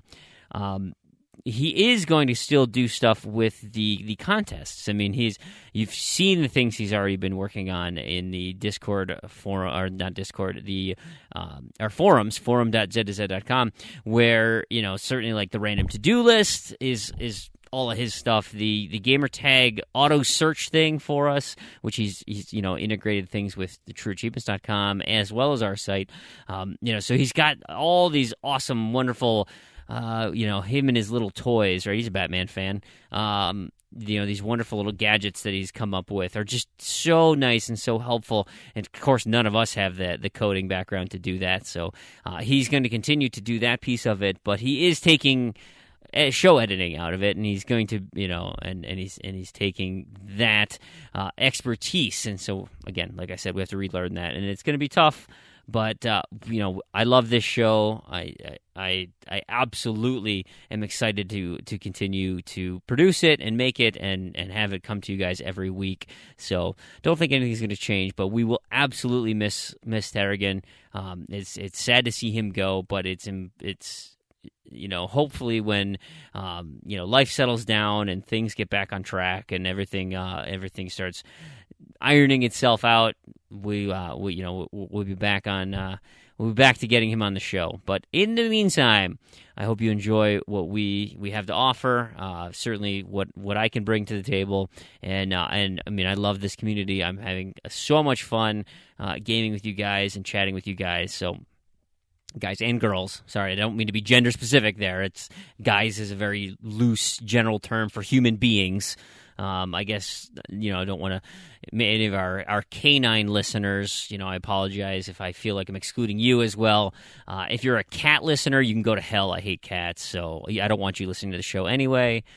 Just kidding, that was a little abrasive. Anyway, so as I'm rambling here, it's tough. It's another set of sad news to bookend the show, but we'll move on. We'll do what we can. So let's move from that sad topic to yet trying to rebound again with, I figure since typically we have such a happy and fun show, Saucy Slingo has brought me a piece of zombie news, which is actually the antithesis of zombie news. It's the reverse zombie news as it stands. He has sent me a link. Apparently there's a tick, right? One of those blood-sucking arachnids that can be found down in Texas, primarily where it's coming out. But this it's a rare tick that when it bites you, it can get you this I guess it's an infection. Anyway, it attacks your immune system. So you're itchy, you have stomach cramps and things. I mean, you can have problems breathing. You can die. It's very serious. You absolutely don't want this tick to bite you. But it does have this other strange side effect where if you, it will trigger an allergy to meat. So there's a sugar found in meat. It's alpha gal, so galactose alpha 1,3 galactose for those science individuals out there who care. Anyway, that particular protein found in meat becomes essentially your immune system thinks that that's poison and that's an allergy, and so it develops an immune response, and so you absolutely don't want any meat at all. You're repulsed by it. It causes anaphylaxis, where your throat closes, you can't breathe. Maybe I got bit by a milk tick, and that's why I have milk allergies now. But anyway, so that's pretty crazy. Like I said, they're calling it the reverse zombie because obviously, zombies tend to crave meat. That's all they eat, and even though it doesn't do them any good, this particularly nasty tick, is quite the opposite in that, yes, it can still kill you, but you're not going to be consuming large quantities of meat with it. So there you go. Reverse zombie tick. Ticks are just nasty, man. They're just gross. They're all over the place up in my area. So there we have it. Reverse zombie news. Reverse guests on the show. It's opposite day maybe. Anyway, episode 80, opposite. let's wrap up the show here. It's about time. I want to thank everybody for listening. I want to thank everybody who supported us for the last 80 episodes and who will continue to support us for the next 80, 100, at least one. At least we'll get to 81. I have every intention of being on the next show. I guess I can't make promises beyond that. But I do think we'll be here for the long term because we have a ton of awesome listeners. There's tons of people out there, you included, as I'm directing immediately into your ear. Thank you so much for listening, you guys. You're what keep us going. You're what keep me going and excited about being a part of this community.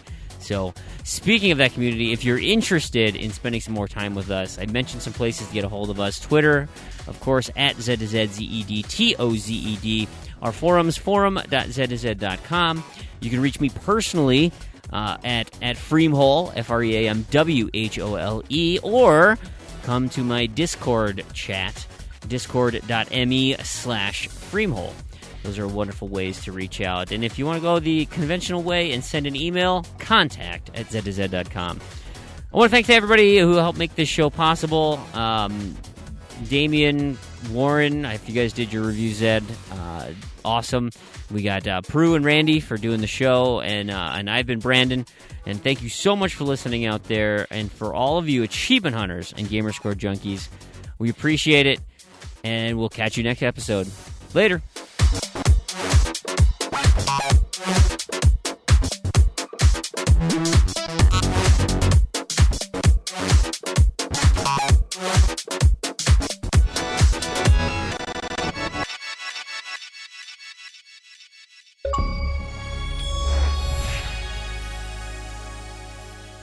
All right, community roundup time. As always, we should start with the Great True Achievement Score Challenge. We are in we are just clicking right along on this bad boy. Episode period 4. We're finished now. Nearing, is that the halfway mark? I guess I don't know how many periods they go eliminated to, but as far as the teams go, there's 53 teams left. Our Smooth Sailing Award goes to, they got 10th place, the Punching Kangaroos. That is ZZ Urban Spaceman, Chindocta, Sea Monkey, Grug, and Montana 97. Nice work on that one. Our near miss of the week goes to Fart Barf. They were 3 spots above elimination, 446 points. That is ML, Stoosh, Smiddle, and Toad. And unfortunately, the elimination... They were our smooth sailing team last week, I believe. Can't quit our day jobs. Dead last. They were 7,600 points out of staying alive. So Fug, Tropan, Geek Squad, Fresh, and Mr. Costi. Sorry that you couldn't continue in the tournament, but your time has ended. As far as the individuals go, we're down to 143 individuals. The Smooth Sailing Award, ZZ Urban Spaceman, gets 25th place overall. Nice work there. Without having to do the show, I guess gets to focus on achievement hunting and playing games. That'd be nice.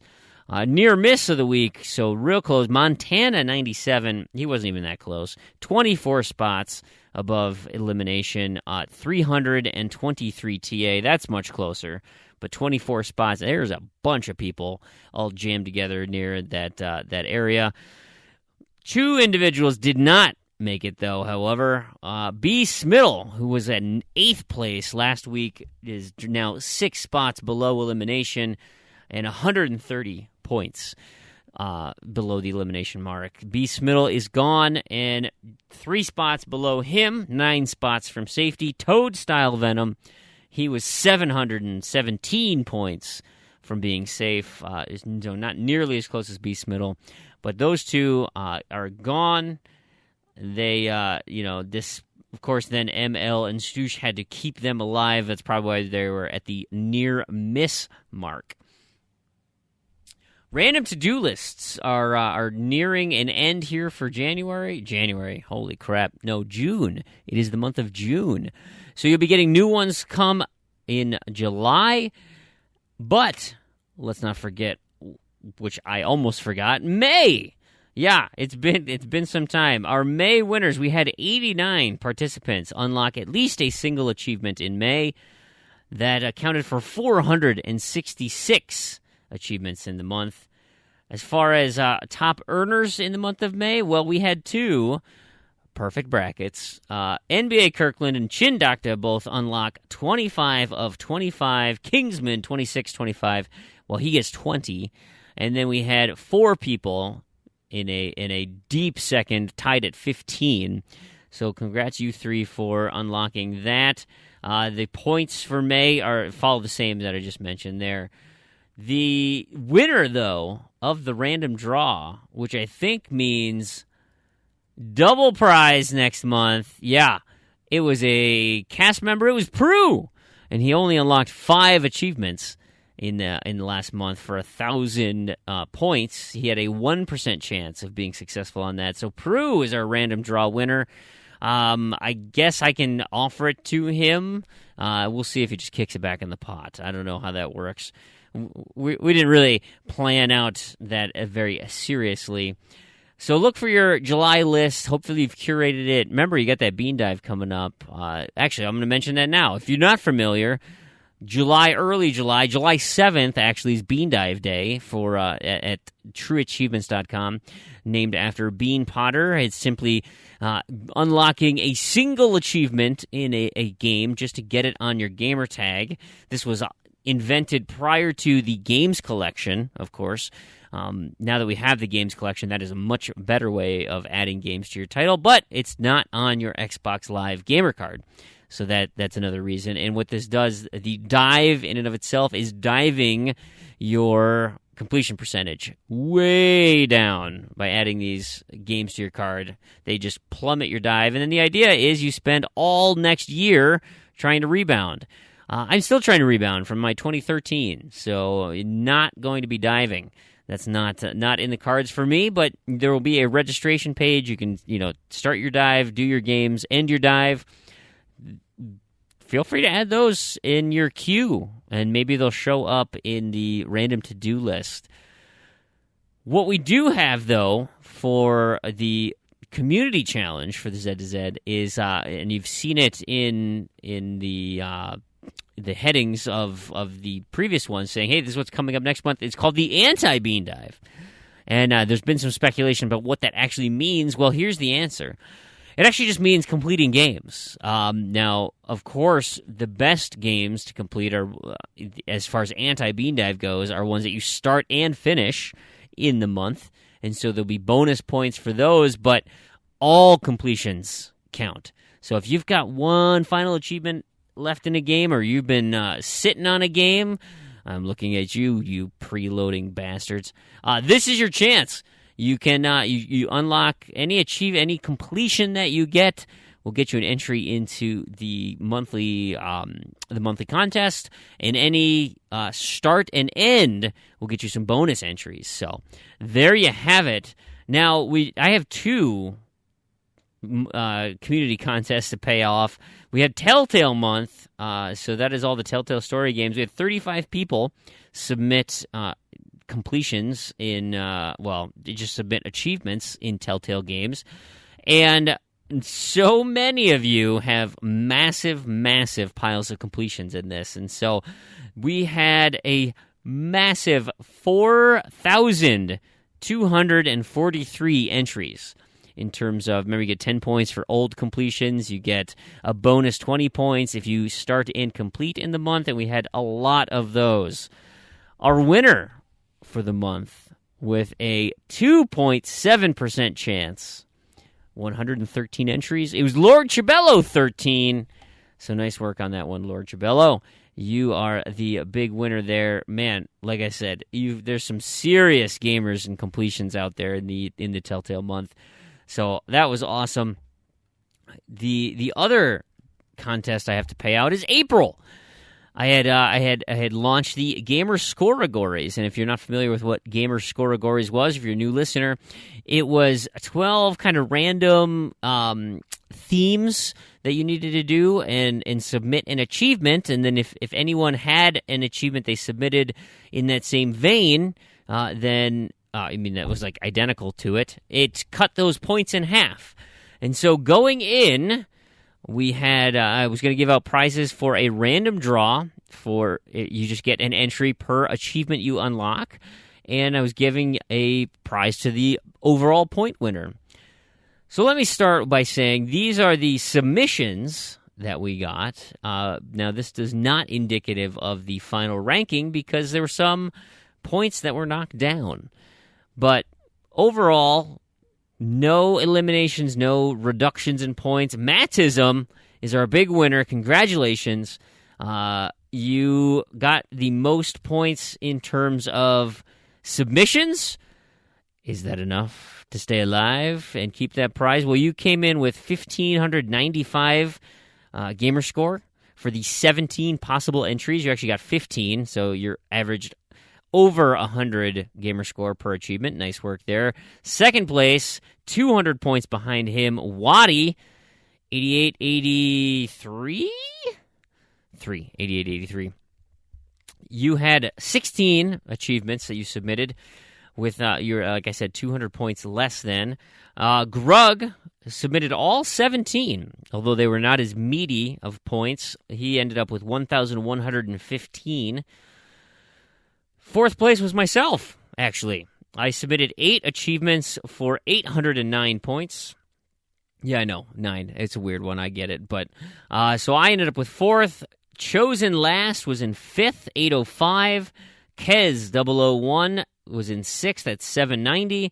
And then I'm going to post this in the forum page so you can go and look and see where everybody ranks. Now, that was all before the eliminations, or not the eliminations, but matching up and seeing what people had canceled out. And so let me just say some of the popular achievements that were reduced. In the first one, pets. We had a couple people submit turtle soup in Brothers for 150 Gamerscore. Well, those go down to 75 each, so you lose 75 points off yours.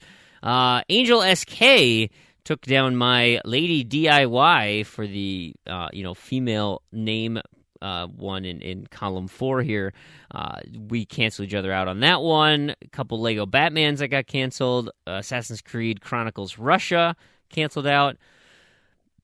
We had no peekaboo for you with the double O in Emily Wants to Play. A couple people double up on that one. Blue Spaceship in Arcade Game Series Galaga. 3 people unlocked those, so those get dropped down to 25 each. Couple Cubots, Purple Cube, Orange Cube. And you'd be surprised with how many people found Red Herring in Crash Time 2. A couple of Violet World Hunting Boss. Tennis in the Face shows up, 3/4 Home. The Swapper, popular for the Roman numeral. Those get chopped down a little bit. And Party Crasher and Walking Dead Michonne. Anyway, we had, so those were some of the reductions that happened. So where does that end up? Where does everybody then fall? Well, here is our final count. We had with literally almost everybody got reductions. So the top 10 people all had points taken away from them. We'll start at number 10, work our way up. Kingsman, 26-25. He was 10 coming in, he's 10 coming out. The Spinal Clerk, 9 in, 9 out. Rocker Dude, 50-12, 8th place. Chosen last ends up at 7th. He dropped from 5th place down to 7th, meaning that Big L, who was in 7th, climbed up to 6th because his reductions weren't as significant. Unfortunately, I dropped from 4th down to 5th because of my duplications, which pushes Kez 001 to 4th place, and now the top 3. So we had Mattism, Waddy, and Grug. That was going in. And that's how it is coming out. Mattism, Waddy, and Grug. Mattism's number 1. He drops to 1395. Waddy drops to 1285. So 110 points difference. Now, Mattism did lose more, but he had that cushion of 200 points, and so he maintains a 110-point lead. Now, so Mattism gets the overall prize. Congratulations there. What about the random draw? Of all the achievements unlocked, one of my favorites, I should mention this because it was super clever, is there were 5 achievements unlocked by Skeptical Mario. His total, 0 points. He unlocked 5 0-point achievements and submitted those, which, I mean, I should almost give you bonus points for that just because how clever that is. But alas, it was Grug who got the random poll. He submitted all 17 possible achievements, so congrats for filling out your card. And it just so happened that you got picked. So out of the 225, Grug is the winner in that one. Finally, I'm going to announce we've got the Gamertag Challenge.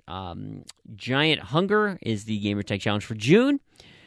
But May, the May unlocks, Mitreal B was in May. We had a lot of entries in that one. 33 people with submissions. 321 chances there. We had Fug had to do some substitutions. The winner, Kingsman 2625. Congratulations. You got the random poll for that week or that month. So that was May. Like I said, Giant Hunger. Make sure you get your submissions into the forums. All you have to do is say, I completed it. And Terrigan will run a search against your tag and tell you how many submissions you get. Easy as that. You don't even have to worry about putting anything in. Remember, you can get some substitutions for the non-common or the uncommon letters. So give it a shot, and you can see where you end up. Moving into July, the names that we actually have 2 titles, 2 gamer tags that we're going with. Angel SK is the first one. She provides 7 achievement, 7 names to go for. And Mick Lovin' Legend, which actually is Mick Lovin' Legend 1, just, for posterity's sake. There are 14 in that one, so lots and lots to do there. But with you guys bean diving, come on, that should be easy, right? Other than that, we've got the last big thing we have on site, Mokos M. Surin's Overly Convoluted Achievement Spectacular. For June's wrapping up E3, where you unlock achievements that contain exactly 3 of the letter E. And as far as July, well, I don't know yet. I don't know, so keep your eyes on the forums, forum.z2z.com. That's where you'll be able to find out what the contest is, and I'll mention it next show as well once it's announced. But that's where you want to go for all your contest needs. It is just wonderful. If you're interested in boosting sessions or LFG groups within the Z2Z community, the best place probably to go is my Discord channel, and that is discord.me/Freemhole, FREAMWHOLE. There, obviously I have my boosting sessions up, but I just added a Rocket League one. We've got General LFG. I'll admit, though, the General LFG, the games that people post are absolute garbage. I can't believe you actually want to play those games. You probably don't want to play. That's why it's so hard to find people to play with. But, man, yuck. Anyway, likely because they're so gross that there's actually other people who are like, oh, my God, yes, somebody who literally wants to do this. Thank God. There are more, common games out there that people certainly are enjoying as well, like Halo and my Zombie Army Trilogy. Titanfall will likely be doing a new session.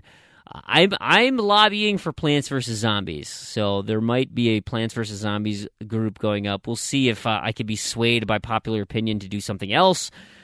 Who knows, right? Who knows? So that's going to be it, guys. We are wrapping up June. Make sure you put your achievements or your submissions into our forums. And July, keep your eyes out on those forums for what the new contests will bring. And I also should remind you to keep your tabs on trueachievements.com as well. After the Bean Dive, relatively at the end of July, we are lined up to launch another contest. That I'm not gonna say what it is or when exactly it's starting because that's still subject to change in some regard. But we are planning it, and it should be locked in for the end of July. So keep your eyes posted on that one. Other than that, that'll be it. That's it for the community roundup. That's it for episode number 80. Here we go. Moving on. 81's coming up, and onward and upward. Right. So I look forward to hearing from you guys. I look forward to gaming with you, seeing you on the forum, seeing you in chat, seeing you on Xbox Live. Thanks again for listening, and we will catch you next episode.